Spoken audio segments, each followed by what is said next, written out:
तो स्टार्ट करते हैं क्लास 10 चैप्टर नंबर 8 मैथ्स। ठीक है, तो इससे पहले क्लास 10 चैप्टर 8 क्लास 10 का हर एक सब्जेक्ट हर एक टॉपिक के ऊपर आपको यूट्यूब पे वीडियोस अवेलेबल मिल जाएंगे। पर हम कर रहे हैं 2026-27 और आपको पता होगा कि सेवा हो या सीबीएसई बुक चेंज किया गया है।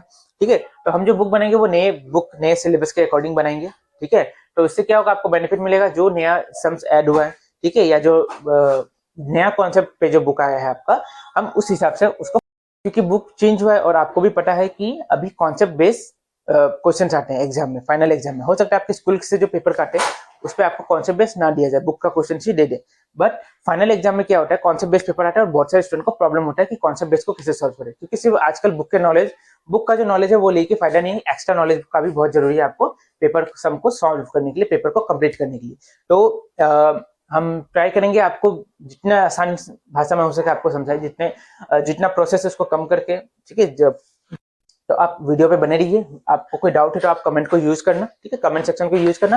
हमारा व्हाट्सएप नंबर यहाँ पे दिया गया, अगर आपको कुछ डाउट है, कोई एक्स्ट्रा समय जो बुक के बाहर का कोई आरडी शर्मा या कोई टेस्ट पेपर क्वेश्चन बैंक कुछ भी कहीं से भी क्वेश्चन में आपको डाउट है तो आप उसका फोटो क्लिक करके हमें इस व्हाट्सएप पे भेज सकते हैं, व्हाट्सएप पे हमारे साथ कंसल्ट कर सकते हैं। प्लस अगर आपको चाहिए ऑनलाइन क्लासेस अगर आप लेना चाहते हैं तो हमारा खुद का पर्सनल ऐप है, आप वहां पे ऑनलाइन क्लास ले सकते हैं। सो स्टार्ट करते हैं ट्रिग्नोमेट्री चैप्टर को। सो ट्रिग्नोमेट्री चैप्टर को स्टार्ट करने से पहले कुछ बेसिक कुछ रूल्स हमें जानना जरूरी है, कुछ फॉर्मूलाज के बारे में हमें नॉलेज होना बहुत जरूरी है। तो चलिए सबसे पहले शुरू करते हैं। अच्छा, ट्रिग्नोमेट्री जो चैप्टर है ये अप्लाई होता है सिर्फ राइट एंगल ट्रायंगल पे। अच्छा, अब राइट एंगल ट्रायंगल क्या है पहले मैं वो समझा दूं आपको। राइट एंगल ट्रायंगल एक ऐसा ट्रायंगल है जिसका एक एंगल 90 डिग्री का होगा। मान लो ये एक ट्रायंगल है जिसमें 3 साइड है इस ट्रायंगल का, इसमें कोई भी एक एंगल 90 डिग्री का होगा। जैसे हम लोग पकड़ लेते हैं ए बी एंड सी, तो ये जो बी एंगल है वो कितना डिग्री का है, 90 डिग्री का है, और ये जो एंगल सी है इसको हम पकड़ेंगे थीटा। ठीक है, अच्छा, अब कुछ फॉर्मूला, जो बेसिक फॉर्मूला है जो आपको याद रखना बहुत जरूरी है वो ये है साइन थीटा, सेकंड आएगा अपना कॉस थीटा, थर्ड आएगा अपना टेन थीटा, उसके बाद आएगा कॉट थीटा, फिर सेक थीटा और लास्ट में आएगा अपना कोसेक थीटा। ठीक है, अच्छा, अभी हमने यहाँ पे ट्रिग्नोमेट्री वैल्यूज के नाम को लिखा है। अभी इसका वैल्यू क्या होगा, देखो साइन का वैल्यू होता है हमेशा p बाय एच। अच्छा, p और h क्या है वो पहले मैं बता दूं। एक ट्राइंगल में जो सबसे नीचे वाला पार्ट होता है उसको हम बोलते हैं बेस। ठीक है, जो 90 डिग्री एंगल के साथ जुड़ा होता है उसको हम लोग बोलते हैं परपेंडिकुलर, और जो सबसे लंबा वाला साइड होता है उसको हम लोग बोलते हैं हाइपोटेनस। ठीक है, तो साइन को निकालने के लिए क्या करना होगा, परपेंडिकुलर और हाइपोटेनस, मतलब ये परपेंडिकुलर का लेंथ जितना है और ये हाइपोटेनस का लेंथ जितना है उनको क्या करना होगा, हमें डिवाइड करना होगा, तो हमें मिलेगा साइन का वैल्यू। ठीक है, उसी तरह कॉस का वैल्यू को निकालने के लिए हमें क्या करना होगा, बेस और हाइपोटेनस को डिवाइड करना होगा, मतलब इस बेस और ये हाइपोटेनस को डिवाइड करना होगा। उसी तरह टेन थीटा का वैल्यू निकालने के लिए हमें परपेंडिकुलर और बेस को डिवाइड करना होगा, मतलब इस परपेंडिकुलर और इस बेस को हमें डिवाइड करना होगा। सेम उसी तरह कॉट थीटा का वैल्यू निकालने के लिए हमें बेस और परपेंडिकुलर को डिवाइड करना होगा। ठीक है, और उसके बाद सेक थीटा निकालने के लिए हमें करना होगा हाइपोटेनस और बेस को डिवाइड करना होगा, मतलब हाइपोटेनस ऊपर रहेगा बेस नीचे रहेगा, उसको डिवाइड करने से किसका वैल्यू मिलेगा, सेक थीटा का वैल्यू मिलेगा। उसी तरह कोसेक थीटा के लिए हमें करना होगा हाइपोटेनस बाय परपेंडिकुलर। ठीक है, तो ये है कुछ ट्रिग्नोमेट्रिक वैल्यूज है जिनको हमें याद रखना होगा, और इसका यूज हमें पूरे चैप्टर में हमें इनका ही यूज करना है। ठीक है, अच्छा, अब एक चीज देखो, इसको याद करने का एक आसान तरीका भी है। जैसे सबसे पहले आप इसको ऑर्डर वाइज याद कर लो, sine cos tan cot sec cosec. ठीक है, sine cos tan cot sec cosec, आप इसको ऑर्डर वाइज आपने याद कर लिया। याद करने के बाद देखो सबसे पहले आपको इस वैल्यू को याद रखना है, साइन थीटा का जो वैल्यू है, साइन थीटा का वैल्यू क्या है, p बाय एच, मतलब परपेंडिकुलर डिवाइडेड बाय हाइपोटेनस। उसके बाद कॉस थीटा में आपको लिखना है base by hypotenuse. Hypotenuse same रहेगा, बस क्या बदल गया यहाँ पे, बेस बदल गया।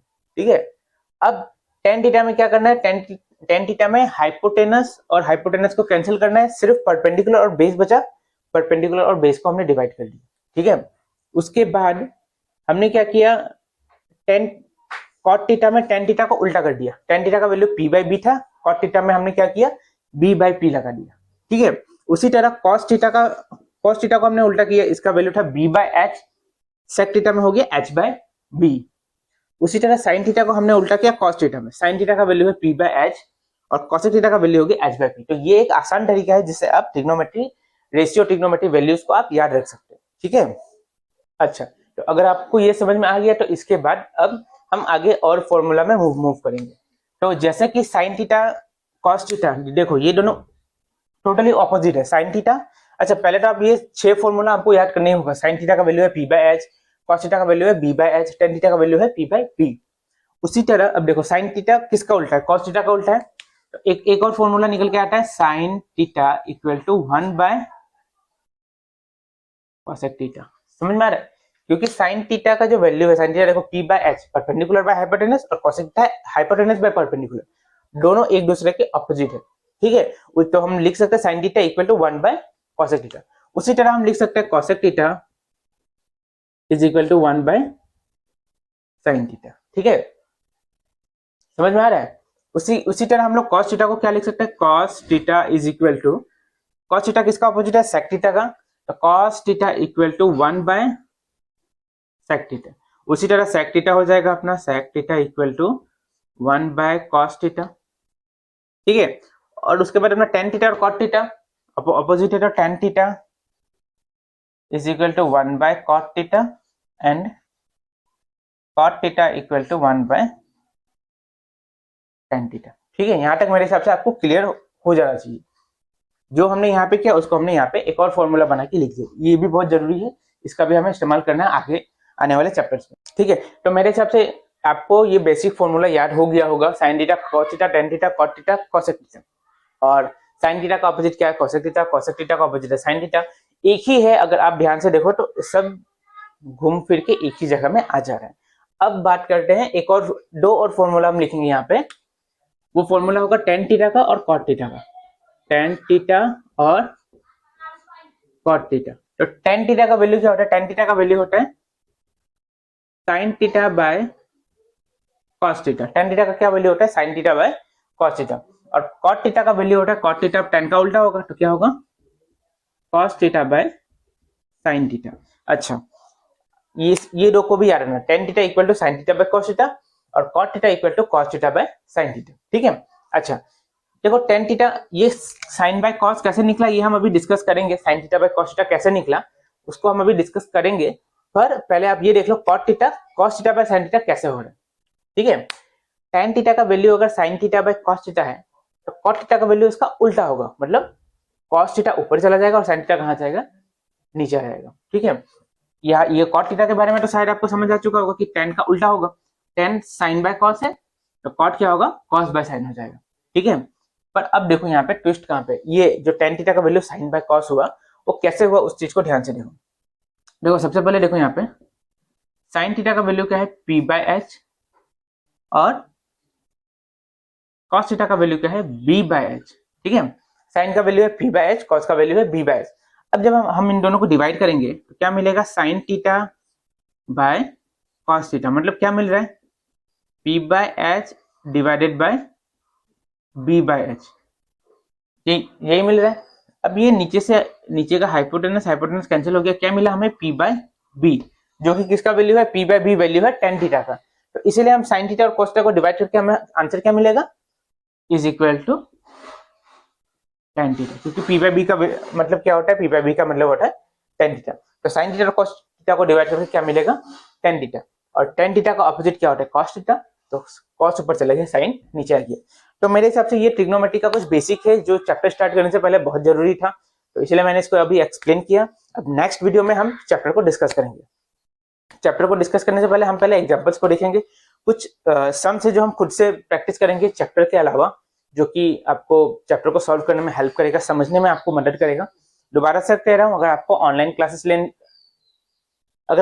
क्लासेस चाहिए तो इस नंबर पे आप कांटेक्ट करें, आप वहां पे ऑनलाइन क्लास ले सकते हैं। तो चैप्टर 8 स्टार्ट करने से पहले एक थ्योरम है, जिस थ्योरम का नाम है पाइथागोरस थ्योरम, वो जानना हमारे लिए बहुत जरूरी है। जैसे कि मान लीजिए यहाँ पे एक राइट एंगल ट्राइंगल है, ठीक है, उस ट्राइंगल का नाम है ए बी सी, जिसमें बेस का वैल्यू कितना दिया है 21 और हाइपोटेनस का वैल्यू दिया है 29। तो पाइथागोरस थ्योरम, पाइथागोरस बाबा क्या बोल के गए हैं, hypotenuse square equal to perpendicular square plus base square. जैसे कि ये अपना बेस है ये है परपेंडिकुलर और ये है हाइपोटेनस, ठीक है। तो हाइपोटेनस का स्क्वायर जितना होगा परपेंडिकुलर और बेस का स्क्वायर मिला के जोड़ के उतना ही होगा, ठीक है। तो अभी हमारा मिसिंग पार्ट कौन सा है, परपेंडिकुलर। तो हमें निकालना है परपेंडिकुलर को, ठीक है।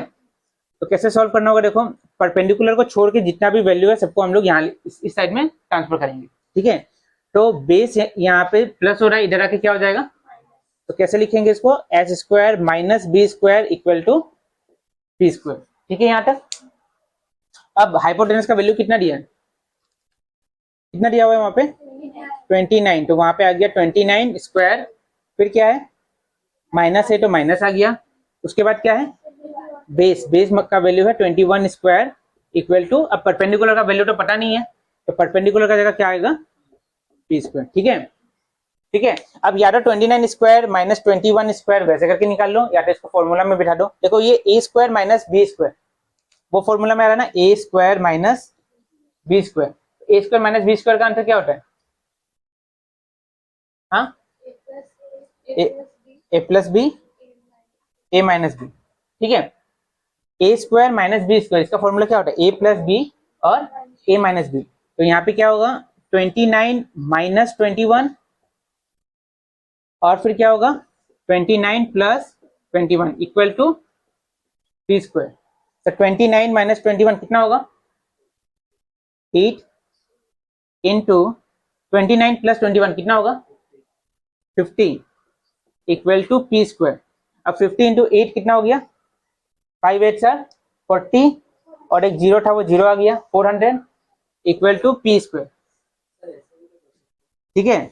अब यहाँ स्क्वायर है, इधर आके क्या क्या लग गया वहां पे रूट ओवर लग गया, तो p equal to root over 400। अब 400 का रूट कितना होता है 20, तो p का वैल्यू कितना मिल गया 20। तो ये पाइथागोरस थ्योरम बहुत जरूरी है, क्योंकि 8.1 8.2 8.3 सब में ये पाइथागोरस थ्योरम अप्लाई करना होगा। तो अभी चैप्टर 8 स्टार्ट करने से पहले, ठीक है, ट्रिग्नोमेट्री स्टार्ट करने से पहले कुछ बेसिक है जो हम लोग को जानना बहुत जरूरी है, ठीक है। तो देखो सबसे पहले हम लोग जो ट्रिग्नोमेट्री करेंगे, अच्छा ये क्या है बताओ, ठीक है, राइट एंगल ट्रायंगल कैसे पता चला, यहाँ इसका ये वाला जो एंगल है वो कितना डिग्री का है 90 डिग्री का, ठीक है। इस ट्रायंगल का नाम दिया मान लो ए बी और सी, ठीक है। अब ये जो नीचे वाला जो पार्ट है इसको क्या बोलते हैं हम लोग बेस, ठीक है। ये जो पार्ट है ये जो सीधा है जो इसको क्या बोला जाता है परपेंडिकुलर, और जो परपेंडिकुलर और बेस को जोड़ रहा है उसको क्या बोलेगा हम लोग हाइपोटेनस। यहाँ तक तो सबका क्लियर है, ठीक है। अब एक चीज देखो, हम लोग लास्ट क्लास में हम लोग फॉर्मूला डिस्कस किया था, साइन का वैल्यू कितना होता है, ठीक है। साइन का फॉर्मूला क्या है, कॉस का फॉर्मूला, टेन का फॉर्मूला, ठीक है। अच्छा चलो बताओ कॉट का फॉर्मूला क्या होता है,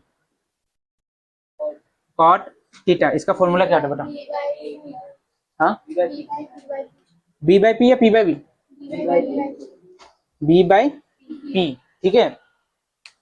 अच्छा अच्छा एक और चीज देखना, हाँ अच्छा छोड़ो वो देखने से पहले यहाँ पे देखो, मान लो हम कुछ वैल्यू दिया, इसका वैल्यू दिया हम 3, मतलब ये जो साइड है परपेंडिकुलर है वो उसका लेंथ कितना हम बताया 3 सेंटीमीटर, और जो बेस है उसका लेंथ हम कितना बताया 4 सेंटीमीटर। फॉर एग्जाम्पल हम लोग पकड़ के चला कि परपेंडिकुलर है 3 सेंटीमीटर का और बेस कितना है 4 सेंटीमीटर का, तो देयरफॉर कॉट थीटा का वैल्यू कितना होगा,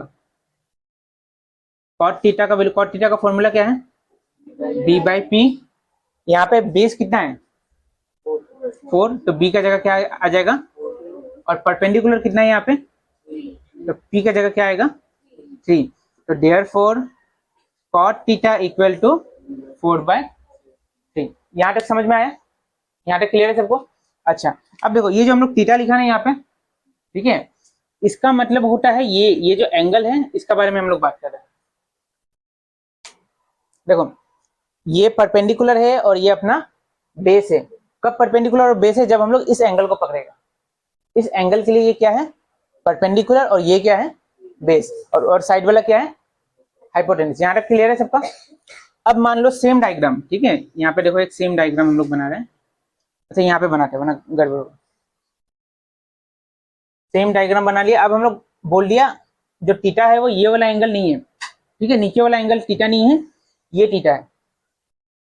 अब बताओ वापस से वैल्यू दे देता है, इसका वैल्यू है 3, इसका वैल्यू है 4। अब बताओ कॉट थीटा का वैल्यू क्या होगा,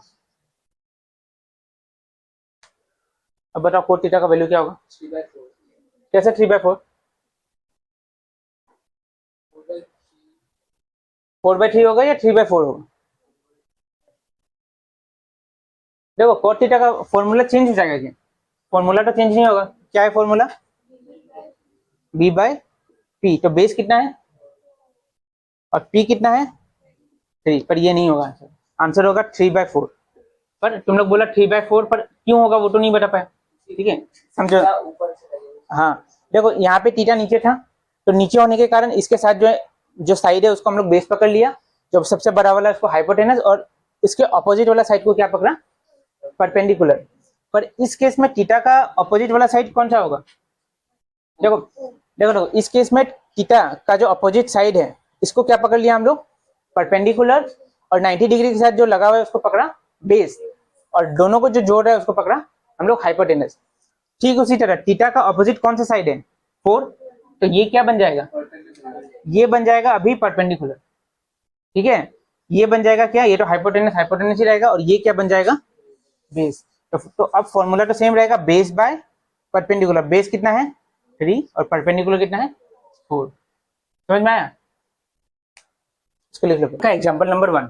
ठीक है, एग्जांपल नंबर 1 में दिया गया है गिवन 10a इक्वल टू 4/3। ठीक है, मतलब क्या कहा गया? 10a का वैल्यू क्या है? 4/3। फाइंड अदर ट्रिग्नोमेट्रिक रेशियो, मतलब जितना भी अदर रेशियो बचा, जैसे कि sine cos tan cos sec cosec, वो निकालने को कहा है। ठीक है, और क्वेश्चन में क्या बोल दिया? 10a का वैल्यू कितना है? 4/3। अच्छा अब देखो यहाँ पे 10a लिखा है ना, तो इसलिए हम लोग a को क्या पकड़ा? नीचे में पकड़ लिया। ठीक है, और राइट एंगल किस पे पकड़ा हमने? b पे राइट एंगल पकड़ा, और क्योंकि 10a लिखा है इसलिए a को हमने नीचे पकड़ा। यहाँ तक क्लियर है सबको? तो अच्छा ऐसा कुछ बोला है क्या कि एक ट्राइंगल है ABC नाम का? ऐसा कुछ क्वेश्चन में बोला है कि ABC नाम का ट्राइंगल है? ऐसा तो कुछ नहीं बोला। हो सकता है ये A दिया है, ट्राइंगल का नाम A, ऐसा भी हो सकता है ACD, ऐसा भी कोई भी ट्राइंगल हो सकता है। तो ये हम लोग को पकड़ना होगा। तो स्टार्ट ऐसे करेंगे, let a triangle ABC right angled at B। मतलब एक ABC नाम का ट्राइंगल पकड़ा जिसका राइट एंगल कहाँ पे है? B पे। ठीक है, अब क्वेश्चन के हिसाब से नाउ बाय क्वेश्चन के हिसाब से देखो क्या है। 10a का वैल्यू कितना है? 4/3। ठीक है, अब 10a का वैल्यू कितना होगा? पहले 10a का फॉर्मूला क्या होगा वो बताओ। 10a का क्या होता है? p/b। श्योर? तो 10a का वैल्यू होता है p/b। ठीक है, अब इस a के लिए परपेंडिकुलर क्या होगा? परपेंडिकुलर कौन सा होगा? BC परपेंडिकुलर होगा, और base B for base, base क्या होगा? AB। ठीक है, यहाँ तक क्लियर है? तो परपेंडिकुलर का जगह लिखा हमने BC, और बेस का जगह क्या लिखा? AB। ठीक है, AB B है, एक ही बात है, कोई उससे मतलब नहीं। ठीक है, tan थीटा का ये भी वैल्यू मिल रहा है, tan A का ये भी वैल्यू मिल रहा है। तो therefore tan A equal to BC/AB is equal to 4/3। यहाँ तक समझ में आया सबको? नहीं समझ में आया तो एक बार पूछो। ये क्वेश्चन में दिया है 10a का वैल्यू 4/3 क्वेश्चन में दिया है। हम लोग को पता है 10a का फॉर्मूला क्या होता है? p/b। तो p का जगह क्या आएगा और b का जगह क्या आ गया? अभी अब 10a का वैल्यू 4/3 भी है, तो 10a इक्वल टू 4/3 लिखा, और 10a इक्वल टू BC/AB भी मिला, तो 10a इक्वल टू BC/AB भी मिला। ठीक है, अच्छा अब जब भी ऐसा रेशियो में दिया है 10a इक्वल टू 4/3, तो एक नियम हमेशा याद रखना, इसको क्या पकड़ लेना? इसको क्या पकड़ लेना? के पकड़ लेना। ठीक है, देखो यहाँ पे ऐसा नहीं कहा गया कि के पकड़ लिया। ठीक है, लेट किया, के को हमने लेट किया। अच्छा देखो क्वेश्चन में अगर ध्यान से देखोगे तो परपेंडिकुलर का वैल्यू 4 नहीं कहा गया है। कहा है क्या कि परपेंडिकुलर BC इक्वल टू 4? ऐसा तो कुछ नहीं कहा गया। बोला है कि 10a का वैल्यू मिला था 4/3। तो जब भी ऐसा रेशियो में मिले क्या पकड़ लेना? कोई एक वेरिएबल पकड़ लेना। के पकड़ो, A पकड़ो, B पकड़ो, पर के हम लोग पकड़ते, बुक में भी तुम्हारा के ही दिया है, तो क्या पकड़ना? के को पकड़ना। ठीक है, तो अब के पकड़ने के बाद क्या हो जाएगा? BC का वैल्यू कितना हो जाएगा? 4k। BC का वैल्यू कितना हो जाएगा? 4k, और AB का वैल्यू कितना हो जाएगा? 3k। यहाँ तक क्लियर है सबको? BC का वैल्यू हो गया 4K और AB का वैल्यू कितना हो गया 3K। तो AC का वैल्यू कितना होगा? फॉर्मूला क्या था पाइथागोरस थ्योरम, क्या था? h square equal to p square plus b square, यही था ना फॉर्मूला। तो क्या होगा देखो, h square equal to perpendicular का वैल्यू कितना है, तो 4K स्क्वायर आ गया, ठीक है, प्लस बेस का वैल्यू कितना है, तो यहाँ पे क्या आ जाएगा 3K स्क्वायर, ठीक है, ठीक है। तो देखो, तो अब क्या होगा यहाँ पे, h स्क्वायर का जगह h स्क्वायर रहा, 4 का स्क्वायर कितना होगा 16, तो यहाँ पे आएगा 16K स्क्वायर, 16 का 4 का 16 हो गया और K स्क्वायर का क्या हो गया K स्क्वायर, ठीक है, और 3 का स्क्वायर कितना होगा 9, तो प्लस 9K स्क्वायर, ठीक है ना, यहाँ तक समझ में आया। तो h square equal to 16 plus 9 तो क्या होगा 25K स्क्वायर। अब यहाँ स्क्वायर है, उधर जाके क्या बनेगा, h equal to root over 25K square, 25 रूट कितना हुआ 5 और k और स्क्वायर कट गया तो क्या मिला सिर्फ 5K। समझ में आया यहाँ तक। तो इसका वैल्यू क्या मिला हम लोग को 5K। अब देखो इसका वैल्यू, अब अभी तक भी वैल्यू हम लोग को नहीं पता चला कि BC का वैल्यू कितना है, AC का वैल्यू कितना है, वो हम लोग को अभी तक नहीं पता चला, ठीक है। ये इसका वैल्यू कितना मिला 3K, इसका वैल्यू मिला 4K, इसका वैल्यू मिला 5K। बहुत सारे टीचर्स ऐसे भी होंगे जो तुम लोग को बिना K पकड़े सॉल्व कर पाएंगे, पर वो प्रोसेस गलत है। तुम लोग का बुक में भी K पकड़ के ही किया गया है, समझ में आ रहा है। बहुत सारे टीचर क्या करेंगे, इस टाइप का करेंगे, 10A इक्वल टू 4/3, तो इसका वैल्यू 4 दे देंगे और इसका वैल्यू डायरेक्ट 3 दे देंगे। करने से आंसर तुमको 5, ये वैसे करके भी तुमको आंसर 5 ही मिलेगा, पर प्रोसेस गलत होगा, क्योंकि क्वेश्चन में तो नहीं बोला गया कि परपेंडिकुलर का वैल्यू 4 है या बेस का वैल्यू 3 है। समझ में आ रहा है बात, हाँ, क्योंकि जब हम लोग ये वीडियो बनाते हैं तो बहुत सारा कमेंट आता है हम लोग के पास, सर ये टीचर अलग टाइप का करवाया, कि बिना पकड़े करवाया, तो ये बिना पकड़े अगर तुम लोग करोगे तो ये इसका आंसर सेम निकलेगा, पर प्रोसेस गलत है। समझ में आ रहा है। अच्छा, तो अभी यहाँ पे पता चल गया बेस, परपेंडिकुलर और हाइपोटेनस का वैल्यू पता चल गया। अब निकालना क्या है, फाइंड अदर ट्रिग्नोमेट्रिक रेशियो। तो वापस से निकाल लो, therefore sin A equal to क्या होगा P/H। अभी ए पे चल रहा है ना, बात समझ आ रहा है।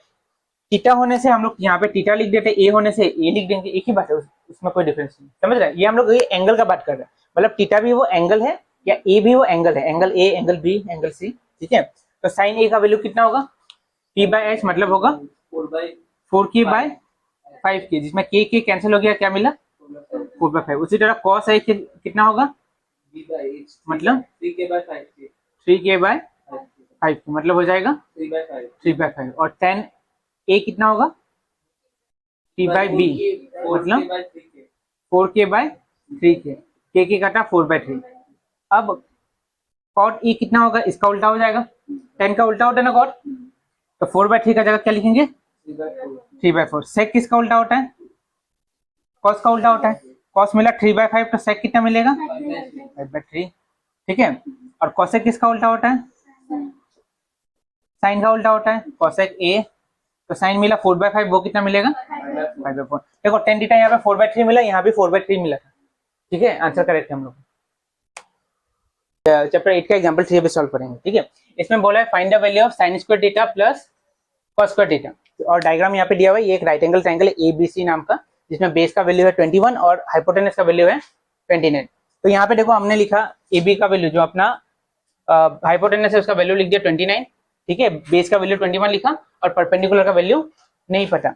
अभी हम लोग पाइथागोरस थ्योरम को इस्तेमाल करके यहाँ परपेंडिकुलर का वैल्यू निकाल लिया 20, ठीक है। पाइथागोरस थ्योरम बहुत पहले का कॉन्सेप्ट है और अभी जो ऑनलाइन में देख रहे हो उन लोग को मिल जाएगा, ठीक है, डिस्क्रिप्शन में देखना, लिंक मिल जाएगा ये वीडियो का, पाइथागोरस थ्योरम कैसे यूज किया जाता है। तो परपेंडिकुलर का वैल्यू कितना मिल गया हम लोग को 20, ठीक है। अब देखो निकालना क्या है, सबसे पहले यहाँ पे देखो साइन स्क्वायर थीटा और कॉस स्क्वायर थीटा। तो सब ये निकालने से पहले सबसे पहले हम लिखेंगे साइन थीटा का वैल्यू कितना होगा साइन थीटा का वैल्यू। यहाँ पे फॉर्मूला क्या होता है साइन थीटा का P/H। तो परपेंडिकुलर कितना है 20 और हाइपोटेनस कितना है 29, तो साइन थीटा का वैल्यू कितना निकल गया 20/29। और क्या निकालना है कॉस थीटा, तो कॉस थीटा का वैल्यू फॉर्मूला क्या होता है, b बाय एच, तो वैल्यू कितना होगा, बेस कितना है 21 और हाइपोटेनस है अपना 29। यहाँ तक क्लियर हो गया। पर क्वेश्चन में साइन थीटा और कॉस थीटा निकालने को नहीं बोला, क्वेश्चन में क्या बोला है, sine square theta plus cos square theta, ठीक है। तो therefore sine square theta plus cos square theta क्या होगा, देखो यहाँ पे साइन थीटा का वैल्यू क्या हो जाएगा 20/29 और स्क्वायर है तो साथ में क्या लग गया स्क्वायर। कॉस थीटा का वैल्यू कितना है 21/29, तो कॉस थीटा का जगह आ गया 21/29, स्क्वायर था इसलिए क्या लग गया स्क्वायर, ठीक है। अब इसको और हम लोग कैसे लिख सकते हैं, सिंपल करके 20 square by 29 square plus 21 square by 29 square, ठीक है ना। जो स्क्वायर ब्रैकेट में था सबके साथ हमने लगा दिया, स्क्वायर 20 के साथ लगाया 29, ठीक है, क्लियर हुआ यहाँ तक।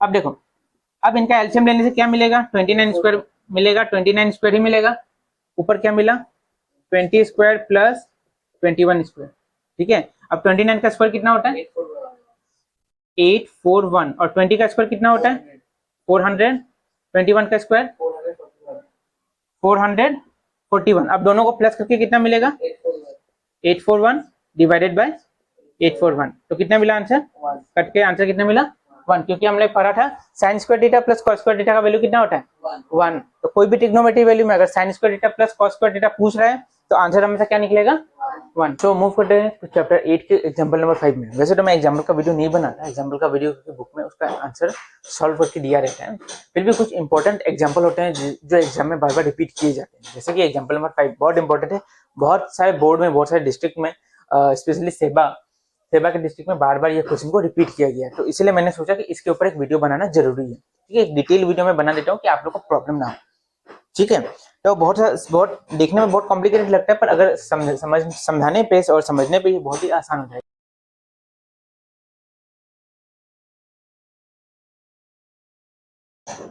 अगर आप इसको ध्यान से समझो तो मैं आपको समझाने का पूरा जिम्मेदारी लेता हूँ, इसको जितने अच्छे से हो सकता है मैं आपको समझाऊंगा, ठीक है। तो ध्यान दो यहाँ पे एग्जाम्पल नंबर 5 पे। तो देखो सबसे पहले जैसे हम बाकी के सम को सॉल्व करते हैं वैसे हम इसको भी सॉल्व करेंगे। सबसे पहले हम लिखेंगे कि क्वेश्चन में क्या दिया गया है। तो क्वेश्चन में दिया गया है OP का वैल्यू, OP इक्वल टू 7, ये क्वेश्चन में दिया गया। एक ट्राइंगल है OPQ नाम का एक ट्राइंगल है, ठीक है। अच्छा एक और चीज देखना, डायग्राम बुक में जो डायग्राम है वो थोड़ा सा अलग होगा। बुक में जो डायग्राम है उसमें O यहाँ दिया है और Q यहाँ दिया है, हमने डायग्राम को हल्का सा क्यों चेंज किया वो भी हम डिस्कस करेंगे। पहले यहाँ देख लो क्वेश्चन में क्या दिया है, गिवन OP इक्वल टू 7, मतलब OP ये जो OP का जो वैल्यू है वो कितना दिया गया है 7 सेंटीमीटर। तो OP इक्वल टू 7 हम यहाँ पे 7 लिख लेते हैं, ठीक है। और क्या दिया क्वेश्चन में, क्वेश्चन में सेकंड दिया गया OQ minus PQ equal to 1। OQ minus PQ का वैल्यू कितना दिया है 1 दिया गया है, ठीक है, ठीक है। तो अभी देखो अभी हमें निकालना क्या है, टू फाइंड, हमें क्या निकालना है sine Q and cos Q, sine Q और कॉस Q का वैल्यू हमें निकालना है, ठीक है। यहाँ तक तो समझ में आ गया होगा कि क्वेश्चन में क्या दिया और हमें क्या निकालना है, क्वेश्चन पढ़ के भी आपको समझ आ जाएगा। अब देखो इसका सॉल्यूशन देखो बहुत आसान सा है। क्वेश्चन में दिया है OQ minus PQ equal to 1, उसको हमने लिखा OQ minus PQ equal to 1। अब PQ यहाँ माइनस हो रहा है, इक्वल के उधर जाके क्या हो जाएगा प्लस हो जाएगा, तो OQ equal to 1 plus PQ, ठीक है। और इस इक्वेशन को हमने क्या मार्क किया, नंबर 1 मार्क करके रखा है, ठीक है। अच्छा अब हमारे पास OQ का एग्जैक्ट वैल्यू नहीं मिला पर एक हिंट मिला कि OQ कितना हो सकता है, मतलब ये जो OQ है हाइपोटेनस है वो कितना हो सकता है 1 प्लस PQ, PQ जितना भी होगा उससे एक ज्यादा होगा, ठीक है। ये हमको हिंट मिला, वैल्यू नहीं मिला, हिंट मिला। तो अभी हमें इसके बाकी के जो साइड से जैसे हाइपोटेनस हुआ और यहाँ इसका बेस हुआ वो हमें निकालना है। अच्छा एक और चीज, ये डायग्राम को हमने उल्टा क्यों बनाया पहले मैं वो समझा दूं। यहाँ पे देखो OP हमें निकालना है साइन Q और कॉस Q, ठीक है, Q पे निकालना है हमें। तो Q को अगर ऊपर देंगे तो ये अपना बेस बन जाएगा, ये बन जाएगा परपेंडिकुलर, ठीक है। इसलिए हम सम को आसानी से सॉल्व करने के लिए हमने इसको दिया Q, तब ये अपना परपेंडिकुलर ही रहेगा और ये बेस रहेगा। देखो आप ऊपर Q लगाओ नीचे Q लगाओ उससे कोई फर्क नहीं पड़ता, आंसर आपका सेम निकलने वाला है, ठीक है। तो देखो यहाँ पे अब हमें बाकी सारे साइड्स का वैल्यू निकालना है। तो साइड्स का वैल्यू किससे निकलता है, हर बार हमने डिस्कस किया है, साइड्स का वैल्यू निकलता है पाइथागोरस थ्योरम लगा के। तो हमने ऐसे लिखा we know hypotenuse square equal to perpendicular square plus base square. आप चाहो तो यहाँ पे लिख सकते हो ऐसा, we know by applying Pythagoras theorem, आप यहाँ पे लिखना by applying Pythagoras theorem h square equal to P square plus B square, ठीक है। तो हाइपोटेनस का जगह क्या आ जाएगा, हाइपोटेनस क्या है अपना ओ क्यू, तो हाइपोटेनस का जगह आ गया ओ क्यू, स्क्वायर था इसलिए स्क्वायर लग गया। परपेंडिकुलर का जगह क्या आएगा, ओपी, परपेंडिकुलर का जगह आ गया ओपी, वापस स्क्वायर था स्क्वायर लग गया। बेस का जगह क्या आएगा, पी क्यू, तो बेस की जगह आ गया पी क्यू स्क्वायर लग गया, ठीक है। परपेंडिकुलर सबका हमने बस वैल्यू नहीं डाला, उसका जो साइड्स का जो नेम है, जैसे इसका पी क्यू इसका ओ क्यू, वो हमने अभी तक डाला। अच्छा अब देखो ध्यान से, अभी इंटरेस्टिंग फैक्ट स्टार्ट हो गया यहाँ पे। ओ क्यू, जो यहाँ पे ओ क्यू का वैल्यू कितना दिया है, 1 प्लस पी क्यू, तो ओ क्यू का जगह हमने बस क्या लिख दिया, 1 प्लस पी क्यू लिख दिया, ठीक है। स्क्वायर था स्क्वायर अपना जगह वैसे ही। ओपी का वैल्यू क्वेश्चन में कितना दिया है, 7, तो ओपी का जगह हमने क्या लिख दिया, 7। पी क्यू का कुछ वैल्यू नहीं है, ऊपर हमने जितना भी सॉल्व किया पी क्यू का कुछ वैल्यू नहीं मिला था, तो पी क्यू को पी क्यू ही हमने रहने दिया। अच्छा अब यहाँ पे एक चीज देखो ध्यान से, ये ए प्लस बी होल स्क्वायर का फॉर्मूला में है, जिसमें से 1 का जगह ए है और पी क्यू का जगह बी है, तो इसका फॉर्मूला क्या होता है, A square plus B square plus 2ab, ठीक है, ये इसका आंसर होता है, ठीक है, ठीक है। तो ये इसका आंसर होता है। अब ए का जगह क्या है 1 और बी का जगह है क्या है पी क्यू, तो क्या होगा सबसे पहले ए स्क्वायर मतलब 1 स्क्वायर, क्योंकि ए का जगह 1 है तो क्या हो गया 1 स्क्वायर। फिर बी की जगह क्या है, बी स्क्वायर आएगा, बी की जगह क्या है पी क्यू, तो आगे यहाँ पे पी क्यू स्क्वायर, ठीक है। उसके बाद लिखा है 2ab मतलब 2 इंटू ए का जगह क्या है वापस 1 है, तो 2 इंटू 1, बी की जगह क्या है पी क्यू, तो आ गया पी क्यू, ठीक है। समझ में आया, नहीं समझ में आया तो एक बार फिर से देखो, A plus B whole square का फॉर्मूला क्या होता है, A square plus B square plus 2ab, यहाँ पे ए का जगह है 1, बी का जगह है पी क्यू। सबसे पहले आएगा ए स्क्वायर, ए का जगह क्या है 1, तो 1 स्क्वायर आया, बी की जगह क्या है बी स्क्वायर, बी की जगह क्या है पी क्यू, तो आ गया पी क्यू स्क्वायर, ठीक है। उसके बाद आएगा 2 इंटू ए इंटू बी, 2 इंटू ए का जगह आ गया वापस 1 इंटू बी का जगह आ गया वापस पी क्यू, ठीक है। A plus B whole square का फॉर्मूला हमने यहाँ पे पुट किया, ठीक है। तो क्या मिल गया इसको देखो, 1 square plus p Q square plus 2 into 1 into P Q, और यहाँ पे 7 का स्क्वायर कितना मिला 49, और यहाँ पे क्या मिल गया हमें पी क्यू स्क्वायर, ठीक है। अब देखो यहाँ प्लस पी क्यू स्क्वायर, यहाँ भी पी क्यू स्क्वायर, दोनों इक्वल के अपोजिट साइड है, तो दोनों प्लस प्लस कैंसिल हो गए, पी क्यू स्क्वायर यहाँ से हट गया। 1 का स्क्वायर क्या मिला हमें 1 मिला, 2 इंटू 1 इंटू पी क्यू क्या मिल गया हमें 2 पी क्यू, ठीक है। और 49 उधर था, 49 की जगह 49 रहा, ठीक है। अब देखो 1 इस साइड प्लस हो रहा है, इक्वल के उधर जाके क्या होगा वो माइनस हो जाएगा, तो 1 जब उधर जाके माइनस हुआ तो 49 माइनस 1 हो गया, 2 पी क्यू यहीं पे था, 49 माइनस 1 हो गया। अब 49 माइनस 1 कितना मिलता है हमें 48 मिलता है, तो 2 पी क्यू अपने जगह में रहा 2 पी क्यू, 49 माइनस 1 क्या हो गया 48। अब 2 यहाँ पे हो रहा है मल्टीप्लाई, इक्वल के उधर जाके क्या होगा डिवाइड, तो 48 के साथ 2 डिवाइड हुआ क्या मिला 24, किसका वैल्यू मिला 24 पी क्यू का मतलब सॉरी पी क्यू का वैल्यू कितना मिल गया 24। अब पी क्यू का वैल्यू 24 मिल गया, अब अगर यहाँ पे हम 24 पुट करेंगे तो ओ क्यू का वैल्यू मिल जाएगा, ओ क्यू क्या था 1 प्लस पी क्यू, याद है ना आपको, ओ क्यू का वैल्यू क्या था 1 प्लस पी क्यू, मतलब पी क्यू का वैल्यू जितना भी हो उससे एक ज्यादा होगा, तो अगर ये 24 है तो ये कितना होगा 25, तो डायरेक्ट हम नहीं लिख सकते, इसको करके दिखाना होगा। हमने क्या किया, putting p q equal to 24 in 1, ये जो वैल्यू मिला हमें पी क्यू का वैल्यू जो मिला 24, ये हम कहाँ पुट कर दिए 1 पे पुट कर दिए, तो 1 का वैल्यू क्या था o q equal to 1 plus p q, o q equal to 1 plus p q 1 का वैल्यू था, पी क्यू का जगह क्या आ गया 24 आ गया, तो 24 प्लस 1 क्या मिला 25, किसका वैल्यू मिला ये सब जो मिल रहा है किसका वैल्यू है ओ क्यू का वैल्यू है, ओ क्यू जो कि हमने लिख दिया था यहाँ पे 25, ठीक है। अब सीधा सीधे हमें क्या निकालना साइन क्यू और कॉस क्यू, क्योंकि सारे साइड का वैल्यू हमें पता चल गया, अब हम ट्रिग्नोमेट्री वैल्यू निकाल सकते हैं, तो हमें निकालना साइन क्यू और कॉस क्यू का। तो साइन क्यू क्या होगा, साइन थीटा का फॉर्मूला क्या होता है परपेंडिकुलर बाय हाइपोटेनस, परपेंडिकुलर है अपना ओपी, तो परपेंडिकुलर का जगह लिखा हमने ओपी और हाइपोटेनस का जगह क्या लिखा हमने ओ क्यू, ठीक है। ओपी का जगह आ गया 7 और ओ क्यू का जगह आ गया 25, तो साइन क्यू का वैल्यू हमें मिल गया 7/25। देखो बुक पे देखना, बुक में भी सेम आंसर दिया 7/25, भले डायग्राम उनका अलग हो हमारा डायग्राम अलग हो, ये समझने में ज्यादा आसान होता है, ठीक है। तो डायग्राम से कोई फर्क नहीं पड़ता, आपका आंसर सही निकलना चाहिए। तो साइन क्यू का वैल्यू क्या मिल गया हमें 7/25। उसी तरह कॉस क्यू, कॉस का फॉर्मूला क्या होता है, कॉस क्यू भी निकालना था हमें, ठीक है। कॉस का वैल्यू क्या होता है बी बाय एच, मतलब बेस बाय हाइपोटेनस।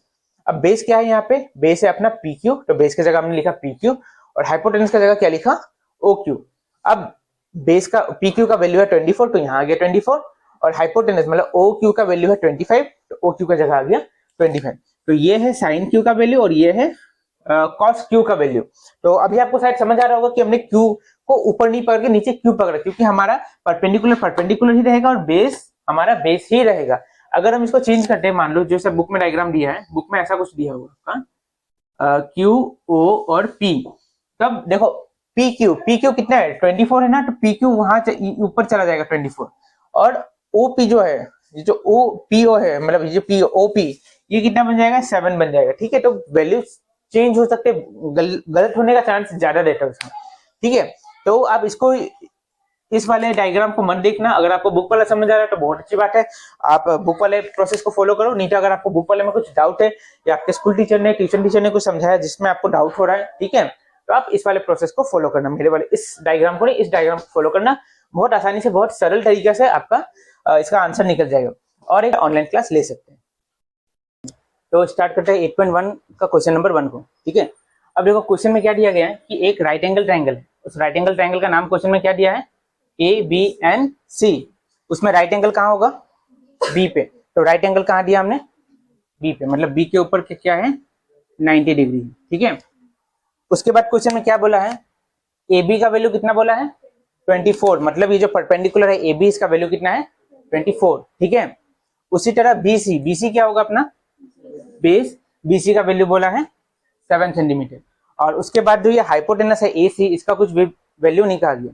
ठीक है, तो हाइपोटेनस ए सी में हमने क्या लगाया क्वेश्चन मार्क, क्योंकि इसका वैल्यू नहीं पता। ठीक है, अब इसका वैल्यू निकालना होगा, सबसे पहले हाइपोटेनस निकालना होगा। तो हाइपोटेनस निकालने का फॉर्मूला क्या है, पाइथागोरस थ्योरम से निकालेंगे, h square equal to P square plus B square.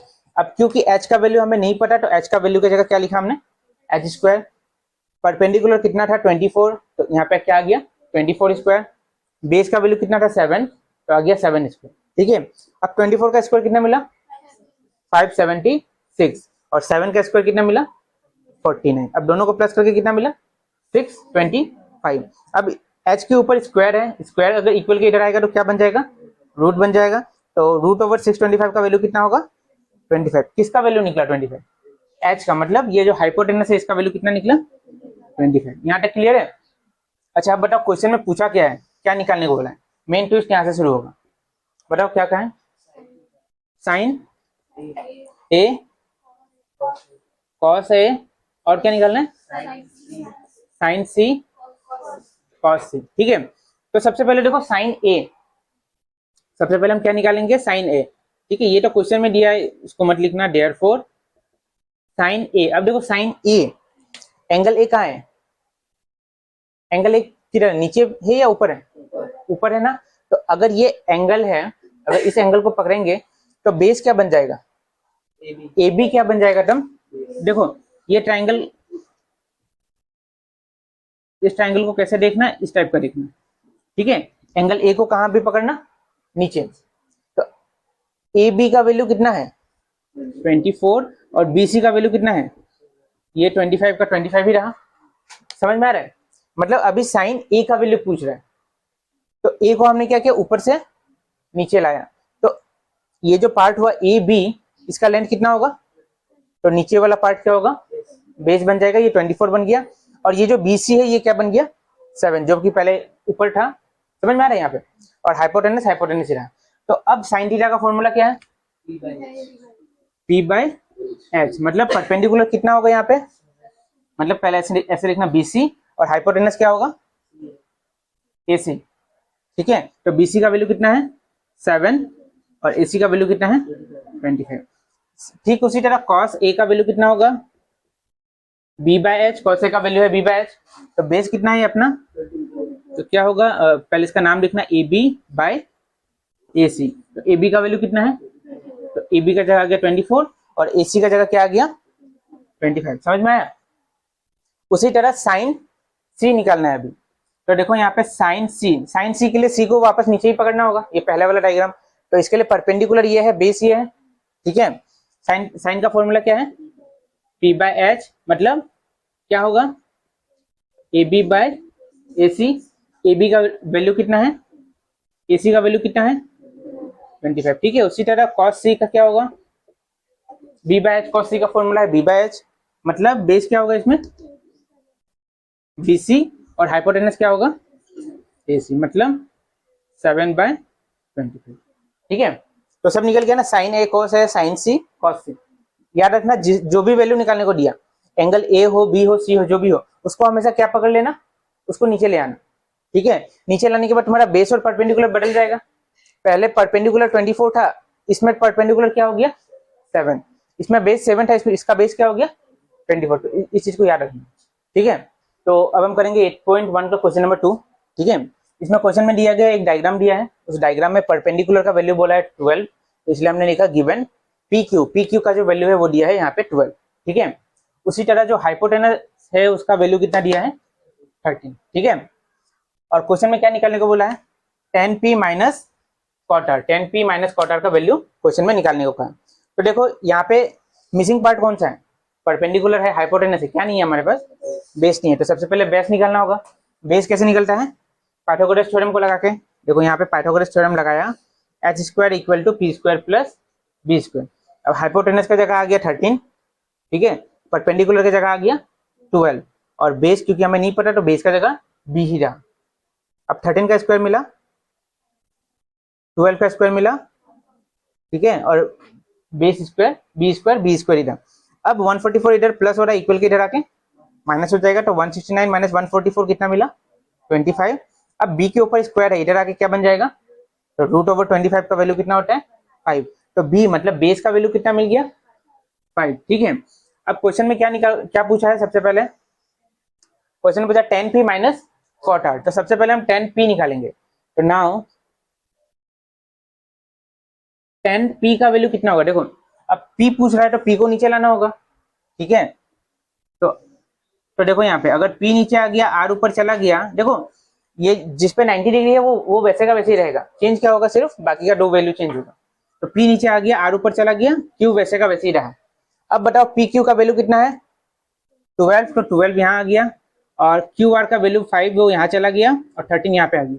ठीक है, अब बताओ tan p का फॉर्मूला क्या होता है, tan थीटा का p बाय b, मतलब परपेंडिकुलर बाय बेस। तो परपेंडिकुलर क्या है यहाँ पे, नहीं अच्छे से लिखो, आर क्यू और बेस क्या है क्यू पी। ठीक है, तो आर क्यू का वैल्यू कितना है 5, और क्यू पी का वैल्यू कितना है 12। तो tan p का वैल्यू मिल गया 5/12। उसी तरह और क्या निकालना है, cot r, तो हम निकालेंगे यहाँ पे cot r। अच्छा r बोला है, r यहाँ पे नीचे में, तो इस डायग्राम को फॉलो करना होगा। cot का फॉर्मूला क्या है b बाय p, यहाँ पे बेस कितना है 5, नहीं पहले क्यू आर लिखना होगा, और परपेंडिकुलर कितना है पी क्यू। ठीक है, अभी क्यू आर का वैल्यू कितना है 5, और पी आर का वैल्यू कितना है 12। तो tan p का वैल्यू भी मिला 5/12, और cot r का वैल्यू कितना मिला 5/12। अब करना क्या, फाइनल आंसर में क्या करना है, दोनों को माइनस करना है। तो therefore tan p minus cot r कितना होगा, tan p मतलब 5/12 माइनस 5/12, कैंसिल हो जाएंगे दोनों, क्या मिला आंसर 0। तो फाइनल आंसर क्या मिला 0, क्लास ले सकते हैं। तो अभी देखते हैं 8.1 का क्वेश्चन नंबर 3। ठीक है, क्वेश्चन नंबर 3 में देखो क्या बोला है, क्वेश्चन नंबर 3 में सिर्फ कहा है साइन ए का वैल्यू कितना है, साइन ए इक्वल टू 3/4। ठीक है, और हमें निकालना क्या है, कॉस है और टेन है। अच्छा साइन ए का वैल्यू दिया है, यहाँ भी कॉस ए निकालना है और टेन ए निकालना है। तो हमने ए को कहाँ पकड़ लिया, नीचे पकड़ लिया। ठीक है, आसान होगा इसमें। और हमने क्या पकड़ा, देखो सबसे ऊपर में let ABC be a triangle right angle at b, मतलब एक एबीसी एक ट्राइंगल हमने पकड़ा जिसका राइट एंगल कहाँ पे होगा बी पे। ठीक है, अब क्योंकि यहाँ पे ऐसा कुछ नहीं कहा गया कि परपेंडिकुलर का वैल्यू 3 है, ठीक है, बेस का वैल्यू 4 है, ऐसा कुछ कहा गया क्वेश्चन में, कुछ भी नहीं कहा गया, सिर्फ कहा गया साइन ए का वैल्यू कितना है 3/4। ठीक है, तो देखो जब भी ऐसा मिले साइन ए कॉस है टेन ए, ठीक है, किसी का वैल्यू दिया गया फ्रैक्शन में, तो हमेशा याद रखना हमें क्या करना है, यहाँ पे देखो यहाँ पे लिखना here sine A equal to 3/4, sine A का वैल्यू 3/4 दिया है, और साइन ए का फॉर्मूला क्या है, also sine A equal to p/h, मतलब क्या होगा इसमें परपेंडिकुलर, नाम क्या है परपेंडिकुलर का डायग्राम में BC, और हाइपोटेनस का नाम क्या है AC। ठीक है, अब देखो साइन ए का यहाँ पे देखना, साइन ए का वैल्यू क्या निकल के आ रहा है और साइन ए का वैल्यू क्या निकल के आ रहा है, BC by AC। Therefore sine A equal to BC by AC equal to 3/4। यहाँ तक समझ में आया? देखो साइन ए का वैल्यू क्वेश्चन में दिया है 3/4 और फॉर्मूला बिठाने से क्या निकल के आ रहा है, BC बाय AC। ठीक है, तो साइन ए का ये भी वैल्यू है, साइन ए का ये भी वैल्यू है, तो दोनों को हम इक्वल करके लिख सकते हैं। ठीक है, अब ऐसा कहा गया है क्या कि BC का वैल्यू 3 है या AC का वैल्यू 4 है? ऐसा तो कुछ नहीं कहा गया। तो ऐसा इस केस में हमें क्या करना होता है, K पकड़ना होता है, K नाम का एक वेरिएबल पकड़ना होता है। ठीक है, ऐसा कोई भी क्वेश्चन आए हमें क्या पकड़ना होता है, एक K वेरिएबल पकड़ना होता है। तो इस हिसाब से देयरफॉर BC का वैल्यू कितना हो जाएगा और AC का वैल्यू कितना हो जाएगा, 4K। यहाँ तक समझ में आया? अभी BC का वैल्यू निकला है 3K और इसका वैल्यू निकला 4K। अभी समझ में आया? अब हमें निकालना होगा बेस को। ठीक है, तो बेस कैसे निकालेंगे, नाउ पाइथागोरस थ्योरम लगा के क्या होगा, h square equal to p square plus b square. ठीक है, ठीक है, अभी बेस निकालना है हमें। ठीक है, तो बेस को छोड़ के p को यहाँ पे ले आएंगे, p यहाँ प्लस हो रहा है, इधर आके माइनस हो जाएगा। तो h square minus p square equal to b square. h का वैल्यू कितना है, 4K। अब स्क्वायर है तो स्क्वायर लग जाएगा। p का वैल्यू कितना है, तो यहाँ पे लग गया 3K square equal to b square. ठीक है, अब देखो 4 का स्क्वायर कितना होता है, तो हम क्या लिखेंगे, 16K स्क्वायर। 3 का स्क्वायर कितना होता है, 9K स्क्वायर। 3 का स्क्वायर कितना होगा, 9 होगा ना, तो 9K square equal to b square. अब 16 माइनस 9 कितना हुआ, 7K square. 7K square equal to, ठीक है, 7K square equal to b square. तो b equal to root over 7/K square. तो b equal to root over, इसका value कितना मिला, ठीक है, हाँ, तो यहाँ b का वैल्यू निकला रूट ओवर 7K। अच्छा समझा है, रूट ओवर 7K कहाँ से निकला, स्क्वायर कैंसिल नहीं होगा। तो अभी मिल गया ना, यहाँ पे परपेंडिकुलर, बेस और हाइपोटेन्यूज सब मिल गया। अब निकालना क्या है, यहाँ पे cos है और tan है। तो लिखना है यहाँ पे देयरफॉर cos है इक्वल टू cos का फॉर्मूला क्या है, b बाय h। तो बेस कितना है यहाँ पे, AB बाय AC। AB का वैल्यू हुआ root over 7K by 4K। K कटा क्या मिला, रूट ओवर 7/4। उसके बाद tan थीटा का फॉर्मूला क्या है, P बाय B, मतलब BC बाय AB। अब BC कितना हो गया, 3K, AB हो गया रूट ओवर 7K। K और K कटा क्या बचा, 3/रूट ओवर 7। समझ में आया? सो स्टार्ट करेंगे 8.1 का क्वेश्चन नंबर 4 में। ठीक है, तो क्वेश्चन नंबर 4 में देखो क्या लिखा है। क्वेश्चन नंबर 4 में दिया है, गिवन क्वेश्चन में है 15 cot A इक्वल टू 8। ये क्वेश्चन में दिया गया है। और क्या हमें निकालने को क्या बोला है, to find sine A and cos A। हमें निकालना है साइन A और sec A, sorry sine A और sec A का वैल्यू निकालना है। तो क्वेश्चन में दिया है 15 cot A equal to 8, sine A equal to sine A and sec A का वैल्यू निकालना है। तो हमने यहाँ पे एक डायग्राम बना दिया। हर ट्रिग्नोमेट्री का जो सवाल होगा उसके लिए आप एक डायग्राम जरूर बनाना। ठीक है, तो हमने एक डायग्राम बनाया। अब क्योंकि यहाँ पे क्वेश्चन में वैल्यू भी ए पे दिया है और हमें भी ए का वैल्यू ही निकालना है, साइन ए एंड सेक ए, तो हमने ए को कहा नीचे पकड़ लिया, ये आसानी से हम इसको सॉल्व कर सके। ठीक है, अच्छा अब यहाँ पे देखो, यहाँ पे क्वेश्चन में क्या दिया है, 15 cot A इक्वल टू 8। ठीक है, तो ये जो 15 यहाँ पे मल्टीप्लाई हो रहा है, इधर आके क्या होगा, ये डिवाइड हो जाएगा। तो cot A इक्वल टू 8/15। ठीक है यहाँ तक। अच्छा, अब cot A का एक वैल्यू मिला हमें 8/15। अब वहां पे देखो, यहाँ पे देखो वापस से, cot A का फॉर्मूला क्या होता है, cot A का फॉर्मूला होता है B/P। ठीक है, बेस बाय परपेंडिकुलर। तो बेस का वैल्यू यहाँ पे कितना है, देखो बेस का वैल्यू है यहाँ पे AB और परपेंडिकुलर का वैल्यू कितना है यहाँ पे BC। तो बेस का जगह हमने लिखा AB क्योंकि अपना बेस है, और परपेंडिकुलर का जगह क्या लिखा, BC जो कि अपना परपेंडिकुलर है। अब ये एक वैल्यू मिला हमें फॉर्मूला बिठा के, और ये एक कोट का एक अलग वैल्यू मिला था हमें जो कि क्वेश्चन में दिया है। क्वेश्चन में दिया है 8/15 और फॉर्मूला बिठा के हमें ये मिला। तो ये cot A इक्वल टू 8/15 है, तो cot A इक्वल टू हम लोग 8/15 लिख सकते हैं। मतलब ये दो जो सम है ये एक हो गया, देखो ध्यान से समझो, ऐसा सेम क्वेश्चन हमने वापस पहले किया है शायद, मेरे हिसाब से 8.1 क्वेश्चन नंबर 3 पे हम लोग ऐसा किया है।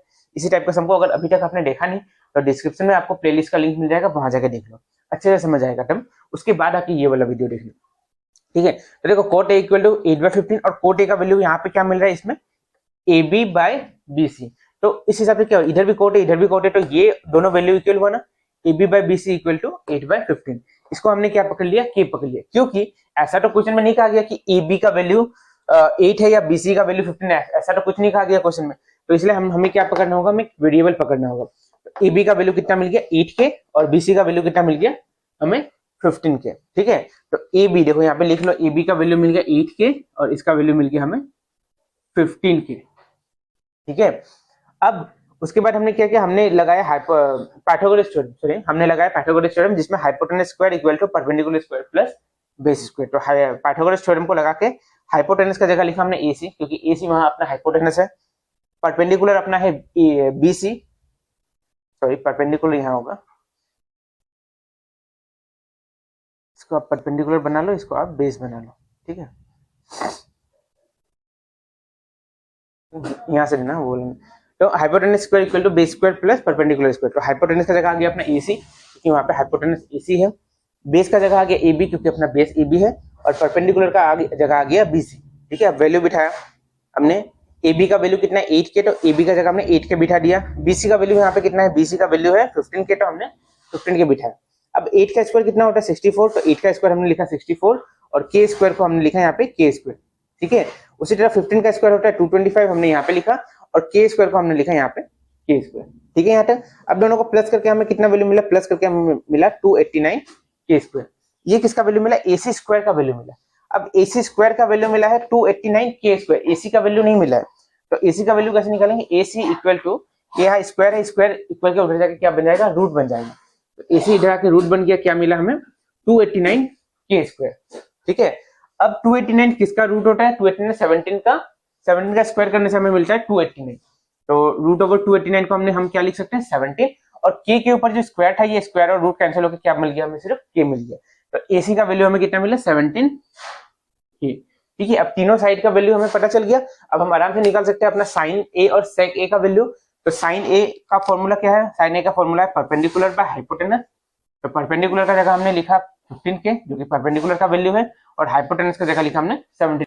इसमें से के और के कैंसिल हो गया, क्या बचा हमारे पास 15/17। उसी तरह सेक ए का फॉर्मूला क्या होता है h/b। तो हाइपोटेनस है अपना 17 के और बेस है 8 के, वापस के और के कैंसिल हो गया, क्या मिला 17/8। तो यही अपना फाइनल आंसर, साइन ए का वैल्यू है 15/17 और सेक ए का वैल्यू है 17/8। अगर आपको ये फॉर्मूला कहाँ से आ रहा है, ए साइन ए कॉस, इसका फॉर्मूला क्या है, या पाइथागोरस थ्योरम, ये सब में अगर आपको प्रॉब्लम है तो आप डिस्क्रिप्शन में जाओ, वहाँ पे आपको प्लेलिस्ट का लिंक मिल जाएगा। उस प्लेलिस्ट में हमने अच्छे से समझाया है हर एक फॉर्मूले को, पाइथागोरस थ्योरम और सब चीज को हमने अच्छे से समझाया। तो आप एक बार वहां जाके चेक करो, उसके बाद अगर आपको समझ नहीं है तो वापस इस वीडियो को एक बार चेक कर लेना। तो स्टार्ट करते हैं 8.1 क्वेश्चन नंबर 5 को। सो क्वेश्चन नंबर 5 में देखो क्वेश्चन में क्या दिया है, क्वेश्चन में ये दिया है कि sec theta equal to 13/12। sec theta का वैल्यू दिया है क्वेश्चन में 13/12, और हमें क्या निकालने को दिया है, टू फाइंड, हमें निकालने को दिया है, क्वेश्चन में लिखा है find all the other trigonometric ratio.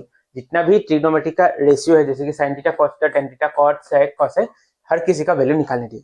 तो इसी के लिए हमने क्या लिखा, गिवन में लिखा, जो कि क्वेश्चन में दिया है हमारा sin थीटा का वैल्यू दिया है 13/12, ये हमने गिवन में लिख दिया। सेकंड हमने क्या लिखा कि हमें क्या निकालना है, तो हमें क्या निकालना है, sine cos tan cot sec cosec, इन सभी का वैल्यू निकालना है, तो इसको हमने लिखा, ठीक है। तो चलो इसको सॉल्व करते हैं, बहुत ही आसान है। इससे पहले भी इस चैप्टर में क्वेश्चन नंबर आई थिंक 3 और 4 में 4 का भी सम लगभग एकदम सेम टू सेम इसी टाइप का है, तो वो वीडियो को भी हमने बनाया है। अगर आपने अभी तक उस वीडियो को नहीं देखा तो आप डिस्क्रिप्शन में जाओ, आपको प्लेलिस्ट का लिंक मिल जाएगा, आप पहले उस वीडियो को चेक करो, उसके बाद इस वीडियो को देखना, तब आपको अच्छे से समझ आएगा, क्योंकि ये सेम क्वेश्चन है, बस नंबर सिर्फ डिफरेंट है।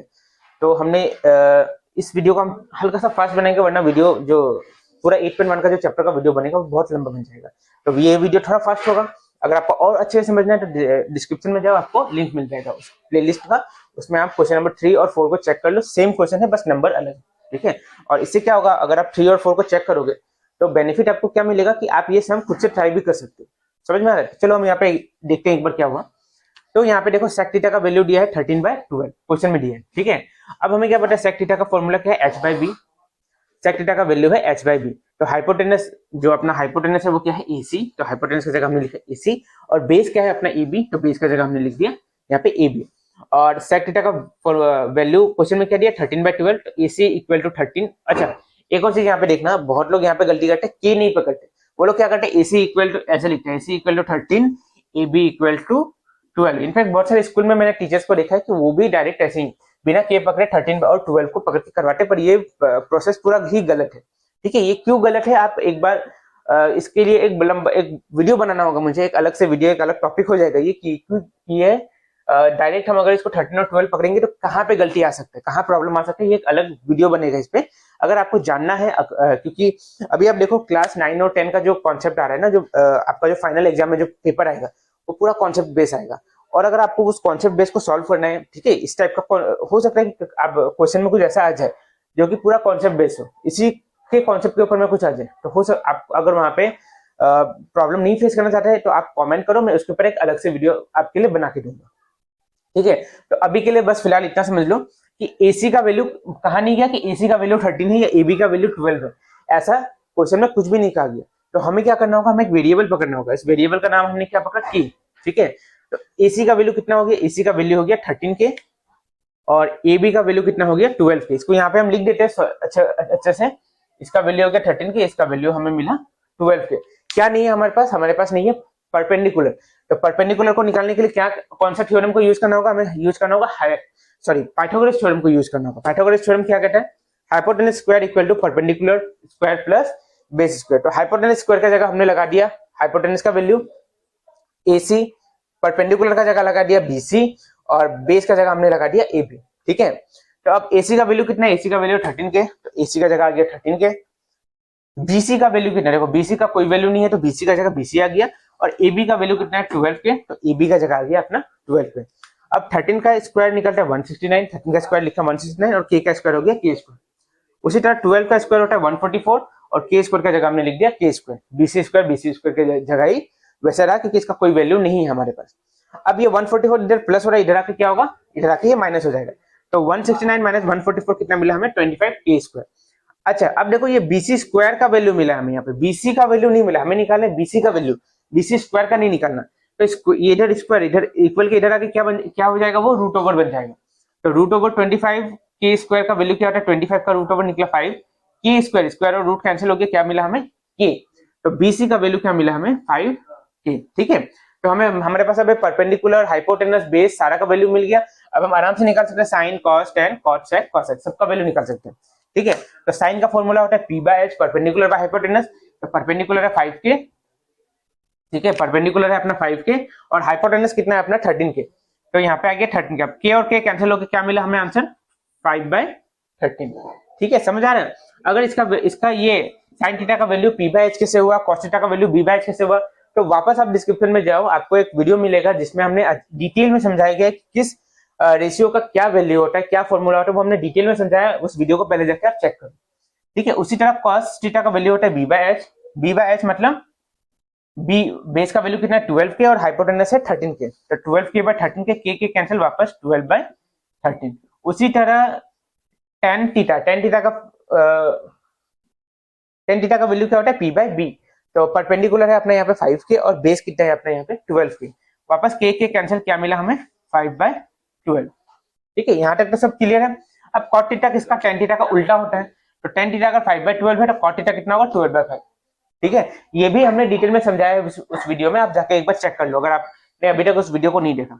सेक थीटा कॉस का उल्टा होता है, तो कॉस अगर 12/13 है तो ये हो जाएगा 13/12। उसी तरह कोसेक थीटा होता है साइन थीटा का उल्टा, तो साइन थीटा 5/13 है, ये हो जाएगा 13/5। तो यही है अपना फाइनल आंसर, आप नीचे अच्छे से लिखना, therefore sine theta equal to 5/13, cos theta equal to 12/13, ऐसे करके आप सारा ट्रिग्नोमेट्रिक रेशियो का आप वैल्यू यहाँ। तो मूव करते हैं 8.1 क्वेश्चन नंबर 6 पे। ठीक है, तो 8.1 का क्वेश्चन नंबर 6 पे देखो, ध्यान से देखो एक बार। क्या दिया है क्वेश्चन में, एक ABC नाम का एक ट्राइंगल है जिसमें cos है इक्वल टू cos b, ये क्वेश्चन में दिया है। ठीक है, अच्छा इन ट्राइंगल ABC बोल के नहीं दिया, तो तुम लोग देखो एक चीज ध्यान देना, इस सम को कुछ स्कूल्स में या कुछ टीचर्स लोग अलग अलग ट्राइंगल पकड़ के करते हैं। ठीक है, दो अलग अलग ट्राइंगल पकड़ के करते हैं, पर अभी हम क्या करेंगे, इसको दो अलग नहीं, एक ही सेम ट्राइंगल पकड़ के इसको हम सम को सॉल्व करेंगे। तो क्वेश्चन में क्या है, in triangle ABC cos A equal to cos B, मतलब कॉस ए, ये जो एंगल है कॉस है इक्वल टू कॉस बी दिया है, हमें प्रूफ करना है एंगल ए और एंगल बी इक्वल है, ये हमें प्रूफ करके देना है। तो बहुत ही आसान है, इसको देखो। इस ट्रायंगल में देखो, इस ट्रायंगल में क्या है, कॉस ए को हमने कहाँ पकड़ा, ऊपर पकड़ा।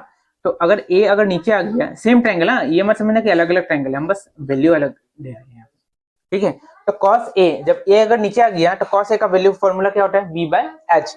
तो ए के लिए बेस क्या हो जाएगा, ए सी, तो बेस की जगह क्या लिखा हमने, ए सी, और हाइपोटेनस क्या होगा, ए बी, तो हाइपोटेनस की जगह हमने लिखा ए बी, ठीक है। यहाँ तक तो क्लियर होगा। उसी तरह कॉस बी, जब एंगल बी को पकड़ेंगे तो फॉर्मूला तो सेम ही रहेगा, बी बाय एच, पर बी क्या बन जाएगा इस टाइम, बी बन जाएगा, बेस बन जाएगा अपना बी सी, और हाइपोटेनस बन जाएगा अपना ए बी, ठीक है। अब क्वेश्चन में क्या दिया है, cos a equal to cos b, मतलब cos a equal to cos b question में दिया है, गिवन इसलिए लिखा हमने क्योंकि ये क्वेश्चन में दिया है। cos a का वैल्यू है ac बाय ab, तो cos a का जगह हमने लिखा ac by ab। cos b का जगह क्या लिखा, bc बाय ab, तो cos b का जगह हमने लिखा bc बाय ab। अब ab यहाँ दोनों साइड से कैंसिल हो गया, क्या मिला, ac equal to bc, ac equal to bc मिला हमें, मतलब ये जो ac है ac is equal to bc। अच्छा, अब एक चीज याद रखना, अगर एक ट्रायंगल में दो साइड इक्वल अगर होंगे तो उसका अपोजिट एंगल्स भी इक्वल होंगे, ये ठीक है। ये एक थ्योरम है जो हमें क्लास आई थिंक 9 में, हाँ क्लास 9 में मिलता है ये थ्योरम, कि एक ट्रायंगल में अगर दो साइड अगर इक्वल होंगे तो उसका जो अपोजिट एंगल है वो भी इक्वल होगा। तो इस साइड का अपोजिट एंगल कौन सा है, ये वाला इसका अपोजिट एंगल है, और ये साइड का अपोजिट एंगल क्या है, ये, तो ये एंगल हो गया angle A is equal to angle B. तो क्या लिख सकते हैं, if AC is equal to BC then angle A is equal to angle B, यहाँ पे लिख देना हैंस प्रूव, ठीक है। बहुत ही सिंपल सा सम था, है, आप वहां पे ऑनलाइन क्लास ले सकते हैं। तो स्टार्ट करते हैं 8.1 का क्वेश्चन नंबर 7, ठीक है। क्वेश्चन में दिया है cot थीटा इक्वल टू 7/8, और हमें क्या निकालना है, ये देखो क्वेश्चन में ये दो पार्ट दिए, ठीक है, पार्ट नंबर 1 और पार्ट नंबर 2, तो हमें दोनों को अलग अलग सॉल्व करना होगा, ठीक है। तो सबसे पहले देखो cot थीटा का वैल्यू कितना दिया है यहाँ पे, 7/8, और cot थीटा का वैल्यू क्या होता है, बेस बाय परपेंडिकुलर। तो देखो cot थीटा का वैल्यू 7/8 भी है, cot थीटा का वैल्यू बेस बाय परपेंडिकुलर भी है, तो हम लोग इसको कैसे लिख सकते हैं, cot theta equal to base by perpendicular is equal to 7/8, ठीक है। अब ऐसा तो नहीं कहा गया कि बेस का वैल्यू 7 है या परपेंडिकुलर का वैल्यू 8 है, ऐसा तो कुछ नहीं कहा गया। तो बेस को हम क्या पकड़ेंगे, मतलब दोनों को हम क्या पकड़ लेंगे, k पकड़ लेंगे, एक वेरिएबल लेंगे k, ठीक है। तो बेस क्या हो गया, बेस 7 नहीं हुआ, 7k हो गया, ये गलती मत करना, b इक्वल टू 7 मत लिखना, b इक्वल टू 7k और p इक्वल टू 8k, ठीक है। तो बेस हो गया है 7k और ये कितना हो गया, परपेंडिकुलर 8k, ठीक है। क्या नहीं है हमारे पास, हाइपोटेनस नहीं है। हाइपोटेनस कैसे निकलता है, पाइथागोरस थ्योरम, पाइथागोरस थ्योरम जब लगाएंगे हम, पाइथागोरस थ्योरम क्या है, h² equal to p² plus b²। अब क्योंकि h हाइपोटेनस का वैल्यू वहां नहीं है, तो h को हमने क्या रखा, h को h ही रहने दिया, ठीक है। परपेंडिकुलर 7 था, तो 7 के स्क्वायर, बेस का वैल्यू बिठाया, अब 7 का स्क्वायर हो गया 49, 8 का स्क्वायर हो गया 64, दोनों को प्लस करके कितना मिला, 113। अब ये h का हाइपोटेनस का वैल्यू नहीं मिला 113, किसका वैल्यू मिला, हाइपोटेनस स्क्वायर का। अब स्क्वायर इक्वल के इधर जाके क्या बन जाएगा, रूट बन जाएगा। तो क्या मिल गया हमें, अच्छा देखो, ये अगर रूट अगर स्क्वायर के ऊपर होता तो k का स्क्वायर और इसका रूट कैंसिल हो जाता, तो इसलिए हमने सीधा k का स्क्वायर कैंसिल करके लिखा। तो क्या मिला, 113 रूट 113k, किसका वैल्यू मिला, हाइपोटेनस का वैल्यू मिला, रूट ओवर 113k। अब क्या निकालना है यहाँ पे, साइन थीटा और कॉस थीटा ही निकालना है। तो पहले हमने साइन थीटा को अलग से निकाल लिया। साइन थीटा का वैल्यू फॉर्मूला क्या होता है, p/h, मतलब p/h 8k by root 113k, 8k by root 113k, k और k कैंसिल हो गया, क्या बचा 8 बाय रूट 113, ठीक है। उसी तरह कॉस का वैल्यू क्या होता है, b/h, तो बेस कितना है अपना, तो बेस का जगह आ गया 7k, हाइपोटेनस का जगह आ गया रूट ओवर 113k, वापस k और k कैंसिल हो गया, क्या मिला 7 बाय रूट ओवर 113। यहाँ तक सबका क्लियर है। अब हमने सबका वैल्यू निकाल दिया, अब वैल्यू को पुट करना है इसमें। देखो यहाँ पे क्या निकाला, सिर्फ साइन और कॉस निकालना है ना। और एक चीज देखो, ये जो लिखा है 1 plus sine theta 1 minus sine theta, तो ये a plus B, a minus B वाला फॉर्मूला में आ रहा है ना।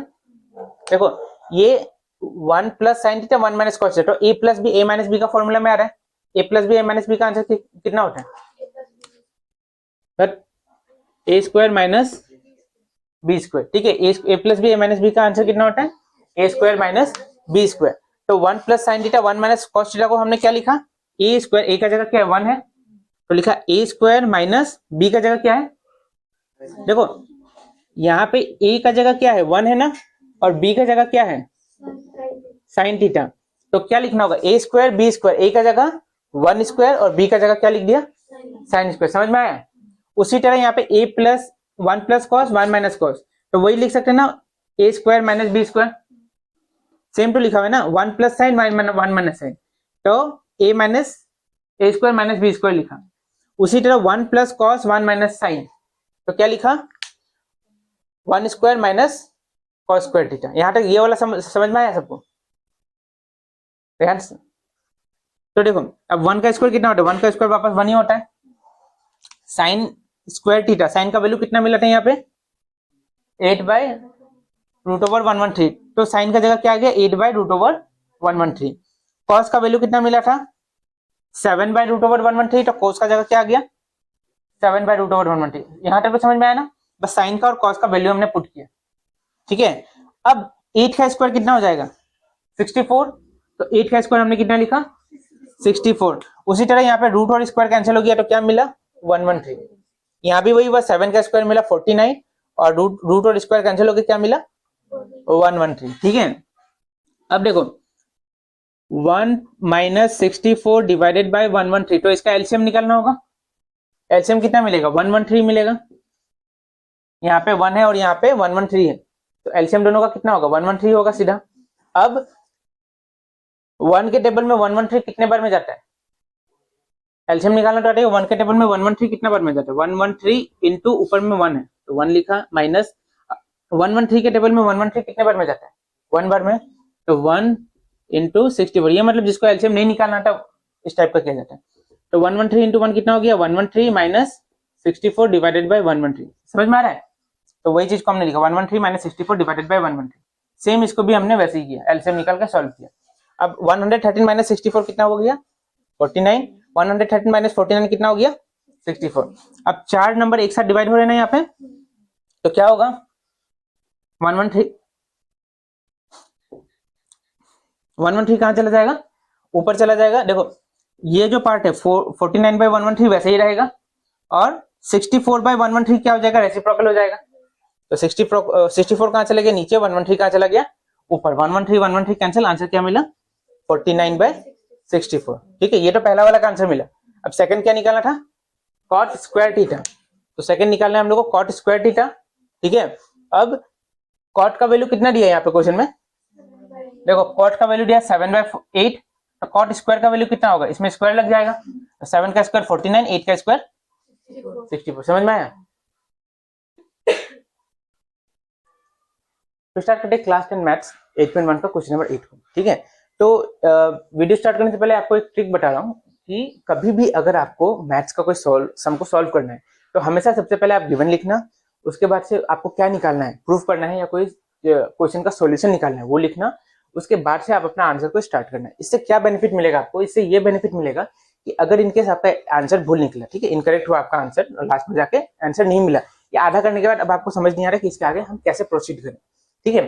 तो एग्जामिनर जब देखेगा ना कि आपको इतना तो पता है कि क्वेश्चन में क्या दिया है, क्वेश्चन में दिया क्या है, एक्स का वैल्यू क्या है, वाई का वैल्यू क्या है, साइन थीटा कॉस थीटा किसका वैल्यू क्या है, अगर वो आपको पता है आपको क्या निकालना है, अगर आपको वो भी पता है, आप बीच में आंसर भूल गए तो एग्जामिनर आपको स्टेप मार्क अच्छे से दे देगा। और अगर आपने मान लो आपने स्टार्ट आंसर यहीं से किया और यहाँ पे आके आप भूल गए तो 2-3 लाइन में एग्जामिनर आपको क्या मार्क्स देगा, आप समझ पा रहे हो मेरे बात को। तो कभी भी एग्जाम में लिखने से पहले गिवन याद से लिखना, उसके बाद क्या प्रूफ करना है, क्या सॉल्यूशन निकालना है वो लिखना, उसके बाद से अपना आंसर लिखना स्टार्ट करना। और हाँ, ज्योमेट्री टाइप का जैसे कि ट्रिग्नोमेट्री हुआ या ट्राइंगल पैरेललोग्राम, उसमें डायग्राम बहुत इंपॉर्टेंट है, डायग्राम के बिना सम सॉल्व कभी मत करना भूल से भी, ठीक है। तो चलो शुरू करते हैं। सबसे पहले हम देखते हैं कि क्वेश्चन में क्या दिया है। क्वेश्चन में सिर्फ दिया है 3 cot a = 4, ठीक है। क्वेश्चन में दिया 3 cot a = 4, ये बस दिया गया। अब हमें प्रूफ क्या करना है, हमें प्रूफ करना है 1 - tan square a, बुक पे दिया होगा 1 + tan square a = cos square a - sin square a। तो देखो यहाँ पे हर जगह a है, cot a, tan a, cos है, sin है, तो हमने क्या किया a का वैल्यू को नीचे पकड़ लिया, मतलब आसानी होगा हमें सॉल्व करने के लिए, ठीक है। अच्छा, a का वैल्यू ऊपर पकड़ने से क्या प्रॉब्लम है उसका वो डिस्कस हमने किया है, पिछले वीडियोस में हमने डिस्कस किया है। तो अगर अभी तक आपने उसको नहीं देखा, अगर आपको डाउट हो रहा है इस पे कि इसको नीचे क्यों पकड़ा, ऊपर क्यों नहीं पकड़ा ए का वैल्यू को, तो आप डिस्क्रिप्शन में जाओ, आपको प्लेलिस्ट का लिंक मिल जाएगा, आप वहां से जाके चेक कर लो। पहले उस वीडियो को देख लो, उसके बाद इस वीडियो को अच्छे से समझना। तो चलो, अब ये तो पता चल गया कि हमें क्वेश्चन में क्या दिया है और हमें प्रूफ क्या करना है, यहाँ तक हमें पता चल गया। ठीक है, अच्छा एक काम करो, सकने से आप इसको पहले नोट डाउन कर लो, क्योंकि हम जब इसमें लिखेंगे, जब एक्सप्लेन करूंगा मैं इसे, तो मैं इसमें बहुत सारे सर्कल, बहुत सारे मार्किंग करूंगा, तो हो सकता है आपको कंफ्यूजन हो। तो आप वीडियो को भी 1 मिनट के लिए पॉज करके आप इसको पहले अच्छे से नोट डाउन कर लो। पहले यहाँ से लिखना, आप ये पूरा लाइन को लिखना, उसके बाद ये लिखने के बाद इस पार्ट को लिखना, फिर ये लिखना, उसके बाद ये, आप एक लाइन से लिखते जाना, क्योंकि बोर्ड में वैसा जगह नहीं होता, बोर्ड इस टाइप का, इस रेक्टेंगल शेप में होता है, तो हमारे पास जगह नहीं होता लिखने की। तो पहले आप इसको नोट करना, सेकंड आप इसको नोट करना, थर्ड ये और फोर्थ ये। ठीक है, और डायग्राम ऊपर में अच्छे से बना लेना। तो चलो अब हम स्टार्ट करते हैं। तो देखो प्रूफ हमें, अब हम यहाँ से अपना आंसर स्टार्ट करें। तो क्वेश्चन में दिया 3 cot a = 4, तो 3 यहाँ पे मल्टीप्लाई हो रहा है, 3 यहाँ पे इस साइड आके क्या हो गया, डिवाइड हो गया, तो cot a = 4/3। ठीक है, अच्छा अब देखो यहाँ पे cot a का वैल्यू हमें मिला 4/3। एक और तरीका है, cot a का फॉर्मूला क्या होता है, cot a का फॉर्मूला होता है b/p, तो बेस बाय परपेंडिकुलर। ठीक है, cot a का एक और वैल्यू मिला, base by perpendicular. cot a का जो वैल्यू है वो क्वेश्चन में दिया हुआ है 4/3। ठीक है, यहाँ तक क्लियर है। अब यहाँ भी cot a, यहाँ भी cot a, तो दोनों का वैल्यू सेम होगा, तो इसलिए हम लोग cot a = 4/3 भी लिख दिया। अब क्योंकि ऐसा नहीं बोला कि बेस का वैल्यू 4 है या परपेंडिकुलर का वैल्यू 3 है, ऐसा तो कुछ कहा नहीं गया, तो ऐसा जो भी सम हो उसमें क्या पकड़ना पड़ता है, हमें एक वेरिएबल पकड़ना पड़ता है। क्योंकि हमने डिस्कस किया इससे पहले 1 2 3 4 जितने भी सम है हमने 8.1 किए हैं, उसमें हमने अच्छे से डिस्कस किया कि के क्यों पकड़ा जाता है।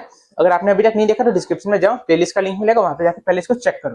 ठीक है, उसके बाद ये वीडियो अच्छे से समझ में आएगा आपको।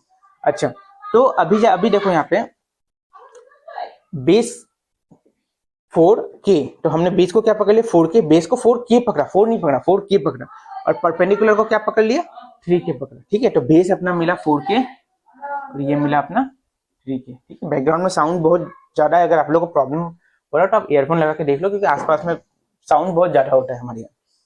ठीक है, अच्छा तो बेस हो गया, उसके बाद अपना परपेंडिकुलर निकल गया, क्या बचा निकालने के लिए, हाइपोटेन्यूज। तो ट्राइंगल का जो दो साइड पता है और थर्ड साइड का वैल्यू अगर नहीं पता, तो वो कैसे पता चलता है, वो पता चलता है यूजिंग पाइथागोरस थ्योरम। तो पाइथागोरस थ्योरम हमने यहाँ लगाया। पाइथागोरस थ्योरम क्या बोलता है, hypotenuse square = perpendicular square plus base square. तो हाइपोटेनस का वैल्यू हमें पता नहीं है, तो हाइपोटेनस की जगह हमने कुछ नहीं लिखा। परपेंडिकुलर मतलब ये वाला वैल्यू, उसका वैल्यू कितना है, 3k, तो परपेंडिकुलर का जगह आएगा यहाँ पे 3k, एक ही, अच्छा कोई बात नहीं, यहाँ पे हम बेस लिख देते हैं, यहाँ पे हम परपेंडिकुलर लिख देते हैं, एक ही बात है, कुछ इससे फर्क नहीं पड़ने वाला। तो बेस का जगह आ गया 4k, बेस अपना 4k है, बेस का जगह आ गया 4k स्क्वायर, और परपेंडिकुलर का जगह आ गया 3k स्क्वायर। अब 4 का स्क्वायर हो गया 16, k का स्क्वायर हो गया k स्क्वायर, ये तो बेसिक सा सम है जो कि 2 3 में मिला जाता है। 3 का स्क्वायर हो गया 9 और k का स्क्वायर हो गया k स्क्वायर। ठीक है, अब यहाँ भी k स्क्वायर, यहाँ भी k स्क्वायर, तो दोनों प्लस होंगे। 16 + 9 कितना हो गया, 25 k स्क्वायर। अब h स्क्वायर का वैल्यू मिला 25 k स्क्वायर, तो h का वैल्यू कितना मिलेगा, यहाँ स्क्वायर है, स्क्वायर अगर इक्वल के उस साइड गया तो क्या बन जाएगा, रूट बन जाता है। अब रूट ओवर 25k स्क्वायर, 25 का रूट हो गया 5 और k स्क्वायर का रूट हो गया k, तो h का वैल्यू क्या मिल गया हमें, 5k। h के ऊपर हम लिख देंगे 5k। ठीक है, यहाँ तक तो क्लियर होगा मेरे हिसाब से आप लोग का। अब देखो यहाँ पे क्या हुआ, अब यहाँ पे हमें क्या निकालना है, tan थीटा, cos थीटा और sin थीटा, तो हमने इसको अलग अलग से निकाल लिया पहले। तो tan थीटा का फॉर्मूला क्या होता है, perpendicular by base. tan theta लिखा हमने परपेंडिकुलर बाय बेस, परपेंडिकुलर है 3k, बेस है 4k, तो 3k/4k, k और k कैंसिल हो गए, तो क्या बचा 3/4। ठीक है, उसी तरह cos थीटा का वैल्यू होता है b/h, मतलब बेस बाय हाइपोटेनस, बेस है 4 पर हाइपोटेनस है 5, तो हमने लिखा 4k/5k, वापस k कैंसिल, मिला हमें 4/5। sin थीटा का वैल्यू होता है p/h, मतलब ये परपेंडिकुलर बाय हाइपोटेनस, तो 3k/5k, k वापस कैंसिल, मिला हमें 3/5। यहाँ तक क्लियर हो गया। अगर ये वैल्यू कहाँ से मिला, अगर आपको ये डाउट है, तो वापस हमने सबसे पहला वीडियो, इस चैप्टर को स्टार्ट करने से पहले सबसे पहला वीडियो बनाया था कि किस ट्रिग्नोमेट्री वैल्यू, मतलब किस trigonometry sin theta cos theta का क्या फॉर्मूला होता है, क्या वैल्यू होता है, वो हमने निकाल के अच्छे से एक्सप्लेन किया है। अब जाओ, डिस्क्रिप्शन में आपको प्लेलिस्ट मिलेगा, पहले वहां जाके चेक करो। ठीक है, क्योंकि अगर बेसिक क्लियर नहीं हुआ तो ये सब समझने में बहुत प्रॉब्लम होगा। अभी आने वाला 8.4 है, वो सबसे टफ है, चैप्टर 8 का सबसे टफेस्ट जो एक्सरसाइज है वो है 8.4। तो अगर आपको ये सब बेसिक अगर क्लियर नहीं हुआ तो 8.4 करने में प्रॉब्लम होगा, तो आप पहले जाके वहां चेक करो। ठीक है, अच्छा अब देखो यहाँ पे, तो यहाँ तक हमारा सारा वैल्यू पता चल गया हमें। अब जो हमें प्रूफ करना है उसमें दो पार्ट है, एक है लेफ्ट हैंड साइड और एक है राइट हैंड साइड। तो पहले हम लेफ्ट हैंड साइड को चेक करेंगे, इस पार्ट को चेक करेंगे। क्या लिखा है, 1 माइनस टेन स्क्वायर है 1 प्लस टेन स्क्वायर है। हमने लिखा 1 माइनस टेन स्क्वायर है 1 प्लस टेन स्क्वायर है, ठीक है। अब 10 का वैल्यू कितना मिला हमें, 3/4। तो 10 का जगह हमने क्या लिखा, 3/4, स्क्वायर था इसलिए स्क्वायर आ गया।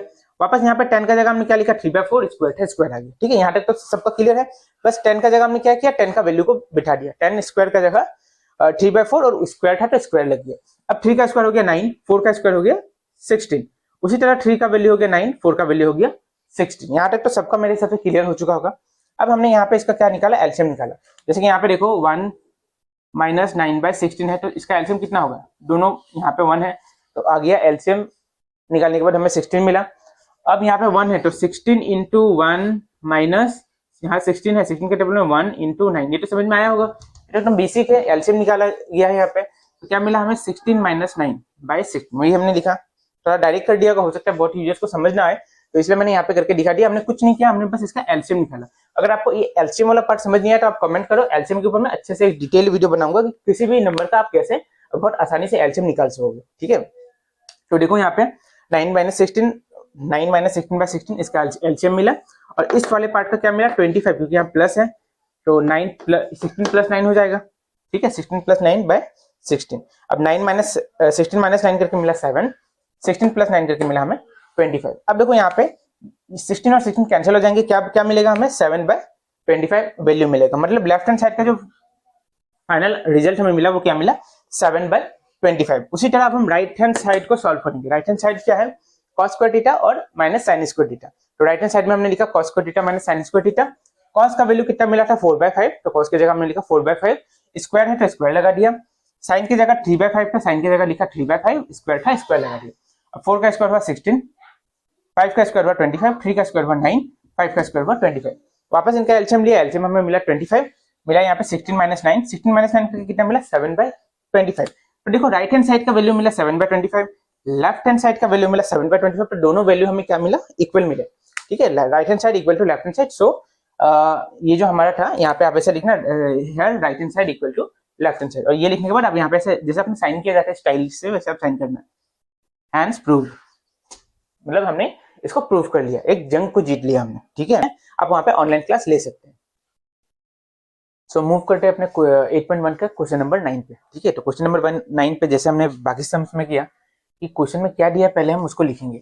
तो क्वेश्चन में देखो, क्वेश्चन में दिया हुआ है बुक में 10a इक्वल टू 1/√3, मतलब 10a का वैल्यू दिया है 1/√3। अब 10a का वैल्यू दिया है इसलिए हमने a को कहाँ पकड़ा, a को नीचे पकड़ा। और क्वेश्चन में दिया गया, बोला गया है कि राइट एंगल है बी, तो बी पे हमने राइट एंगल पकड़ा और ऊपर वाला जो एंगल है उसको हमने क्या पकड़ लिया, सी। ए को नीचे पकड़ा क्योंकि यहाँ पे 10a लिखा हुआ है। अच्छा, अब ए को नीचे पकड़ा, ऊपर पकड़ने से क्या प्रॉब्लम होता है, अगर ये इसमें डाउट है तो इसके ऊपर मैंने अच्छे से वीडियो बनाया, आप डिस्क्रिप्शन में जाओ, प्लेलिस्ट का लिंक मिल जाएगा आपको, आप वहां जाकर चेक करो। पहले उस वीडियो को देखना, उसके बाद ये यहाँ पे आना, तो अच्छे से समझ में आएगा, ठीक है। तो चलो यहाँ पे देखो एक बार ध्यान से, क्वेश्चन में दिया 10a का वैल्यू 1/√3 और हमें क्या निकालना है, sin a cos c plus cos a sin c, ठीक है। पहला ये निकालना है, दो आंसर निकालना है हमको। सबसे पहला ये निकालना है और सेकंड हमें निकालना है cos a cos c minus sin a sin c, ठीक है। यहाँ तक तो क्लियर है सबका। अब जो लोग मेरे वीडियोस को फॉलो कर रहे हो उन्हें पता होगा कि अगर किसी ट्रिग्नोमेट्रिक रेशियो का वैल्यू अगर फ्रैक्शन में दिया हुआ है, जैसे मान लो यहाँ पे दिया 10a का वैल्यू 1/√3 दिया, तो हम 10a का फॉर्मूला क्या होता है, p/b। तो इसका ये मतलब नहीं कि परपेंडिकुलर का वैल्यू 1 है और बेस का वैल्यू √3 है, ठीक है, ऐसा कुछ भी नहीं होता। अच्छा, आप चाहो तो पहले इसको नोट डाउन कर सकते हो, क्योंकि अभी जब हम लिखेंगे तो इस टाइप का बहुत सारा मार्किंग किया जाएगा बोर्ड में, तो आप पहले इसको नोट डाउन कर लो। पहले इसको लिखना, सेकंड ये और थर्ड ये लिखना, ठीक है। ये 1 वालों को सॉल्व किया और ये सेकंड वाले को हमने सॉल्व किया, तो आप पहले इसको अच्छे से नोट डाउन कर लो, उसके बाद वीडियो को पॉज करके उसके बाद आप इसको देखो, समझो, क्योंकि मार्किंग होगा तो आपको बाद में कंफ्यूजन हो सकता है नोट डाउन करने के टाइम पे। तो देखो यहाँ पे 10a का वैल्यू 1/√3 कहा गया है, पर ये नहीं कहा गया कि परपेंडिकुलर 1 है या बेस √3 है, ऐसा कुछ भी नहीं कहा गया, ठीक है। तो 10a का वैल्यू क्या होता है, p/b। तो हम क्या करेंगे, परपेंडिकुलर को 1 पकड़ेंगे और बेस को क्या पकड़ेंगे, √3, पर डायरेक्ट नहीं पकड़ सकते। क्या लेना होगा, हमें एक वेरिएबल का यूज करना होगा, ठीक है। ये रूल है, ये नियम है, बहुत सारे टीचर ऐसे नहीं कराते, डायरेक्ट परपेंडिकुलर को 1 पकड़ेंगे और बेस को √3 ऐसे लिखेंगे। परपेंडिकुलर को यहाँ पे 1 लिखेंगे, यहाँ पे √3 डायरेक्ट लिखेंगे, पर ये लिखना गलत है, ऐसे नहीं किया जाता है। यहाँ पे परपेंडिकुलर को क्या पकड़ना होगा, हमें एक वेरिएबल का इस्तेमाल करना होगा, वो वेरिएबल है के, ठीक है। तो परपेंडिकुलर का वैल्यू हो गया के और बेस का वैल्यू हो गया यहाँ पे √3। तो अब यहाँ पे हमें परपेंडिकुलर का वैल्यू पता है, बेस का वैल्यू पता है, पर हाइपोटेनस का वैल्यू नहीं पता। तो हाइपोटेनस निकालने के लिए कौन सा फॉर्मूला हम लगाएंगे, हम लगाएंगे पाइथागोरस थ्योरम। पाइथागोरस थ्योरम क्योंकि हमें पता है, हम ये क्वेश्चन नंबर 9 है तो 1 से लेके 8 तक हमने पाइथागोरस थ्योरम को यूज करके सॉल्व किया। मैंने बहुत बार सिखाया पाइथागोरस थ्योरम। देखो पाइथागोरस थ्योरम क्या बोलता है, हाइपोटेनस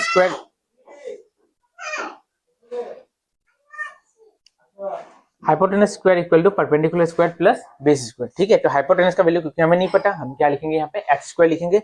परपेंडिकुलर का जगह परपेंडिकुलर का वैल्यू जो कि है के, तो के स्क्वायर लिखा, और बेस का जगह क्या लिखेंगे, बेस का वैल्यू जो कि है √3 है, ठीक है। अब के का स्क्वायर के स्क्वायर हो गया, रूट और स्क्वायर कैंसिल होकर 3 मिल गया और के का स्क्वायर मिल गया हमें के स्क्वायर। अब यहाँ पे 3 है, यहाँ पे 1 है, दोनों प्लस होकर क्या हो गया 4। अब एच स्क्वायर का वैल्यू मिला 4 के स्क्वायर, ठीक है।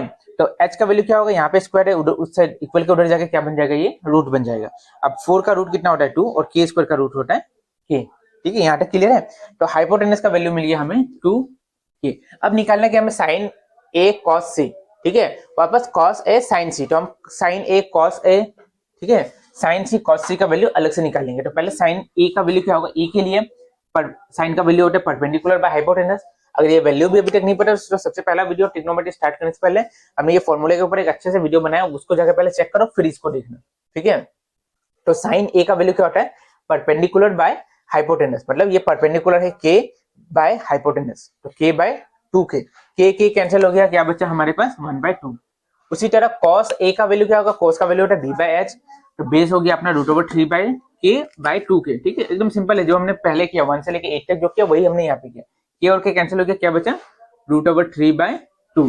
उसी तरह साइन सी, अब देखो ध्यान से यहाँ पे फिल बदलेगा, क्योंकि ए जब हम ए पकड़ रहे थे तो ये परपेंडिकुलर था, पर सी पकड़ने के टाइम परपेंडिकुलर चेंज हो जाएगा, ठीक है, ऐसा कुछ बन जाएगा। अगर ये सी नीचे आ रहा है और ये ए ऊपर रहेगा, तो बी सी का वैल्यू क्या है के, और इसका वैल्यू है √3 के, ठीक है, और ये है 2 के, समझ में आ रहा है। जब सी नीचे आया तो बी सी यहाँ पे आ गया, बी सी के बन जाएगा। अब देखो साइन सी का वैल्यू होगा p/h, मतलब √3k/2 के, वापस के कैंसिल, √3/2 आंसर मिला। और कॉस सी के लिए वापस क्या होगा, बेस बाय हाइपोटेनस, बेस का वैल्यू के है और ये 2 के कैंसिल, वापस हाफ मिला। मेरे हिसाब से समझ आ चुका होगा। इस अभी तक मैंने इसके ऊपर कम से कम 10 वीडियो बना चुका हूँ, तो अगर आपको डाउट है तो एक बार डिस्क्रिप्शन में जाकर इसको चेक कर लो, ठीक है। अच्छा, अब हम क्या करेंगे, अब हम वैल्यू को पुट करेंगे। वैल्यू जो क्वेश्चन में हमें निकालना था, जैसे कि साइन ए कॉस सी, कॉस है साइन सी, तो साइन ए का जगह साइन ए का वैल्यू पुट किया हाफ, कॉस सी का जगह हाफ पुट किया, कॉस सी का वैल्यू प्लस था बीच में तो प्लस लिखा, ठीक है। कॉस ए का जगह √3/2 लिखा और साइन सी का जगह क्या लिखा हमने, √3/2। अब इन दोनों को पहले मल्टीप्लाई करना होगा, तो 1 × 1 1 मिला, 2 × 2 4 मिला। उसी तरह प्लस था, प्लस आ गया, √3 × √3, आंसर क्या मिलेगा 3, क्योंकि रूट कैंसिल हो जाएंगे और दोनों 3 कॉमन लिख के हम एक बार लिखेंगे, और 2 × 2 4 मिला। अब वापस हमने एलसीएम लिया, जो कि सिंपल मैथ्स है, हमने एलसीएम लिया, एलसीएम 4 आया, यहाँ पे 1 + 3 4, 4/4 कैंसिल होकर 1 मिला। तो जो पहला वाला आंसर था वो हमें मिल गया 1। अब सेकंड वाले आंसर में देखो, वापस हमने वो क्वेश्चन लिखा, क्वेश्चन में क्या दिया है, cos a cos c sin a sin c, cos c का वैल्यू यहाँ बिठाया, cos c का वैल्यू बिठाया, सॉरी cos a का वैल्यू हमने बिठाया √3/2, cos c का वैल्यू बिठाया हाफ, माइनस यहाँ सॉरी यहाँ पे माइनस था, यहाँ पे माइनस आ गया। sin a का वैल्यू हाफ था, हाफ बिठाया, sin c का वैल्यू हमने बिठाया √3/2। अब वापस मल्टीप्लाई करेंगे, √3 × 1 क्या मिला, √3, 2 × 2 4, वापस इसको मल्टीप्लाई करके √3/4, अब प्लस √3 माइनस √3 कैंसिल हो गया और हमें फाइनल आंसर मिला 0। अगर मेरे हिसाब से ये समझ आ चुका होगा, थोड़ा फास्ट चला वीडियो, क्योंकि ये हम कर रहे हैं क्वेश्चन नंबर 9, तो 1 से लेके 8 तक हमने सेम प्रोसेस से सेम सम्स को सॉल्व किया, बस नंबर अलग है, तो इसलिए मैं इस वीडियो को थोड़ा फास्ट बना रहा हूँ।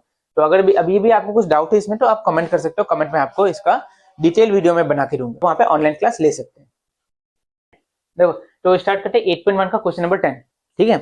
तो देखो सबसे पहले क्वेश्चन में क्या दिया, पहले वो देख लो। क्वेश्चन में दिया है एक ट्रायंगल है PQR, ठीक है, PQR नाम का एक ट्रायंगल है, जिसमें दिया हुआ है राइट एंगल है Q के ऊपर, और क्वेश्चन में क्या दिया, PQ का वैल्यू दिया है 5, मतलब ये जो PQ है, ये जो है PQ, इसका वैल्यू कितना दिया हुआ है 5 सेंटीमीटर। और क्या बोला है क्वेश्चन में, PR + QR = 25, ठीक है।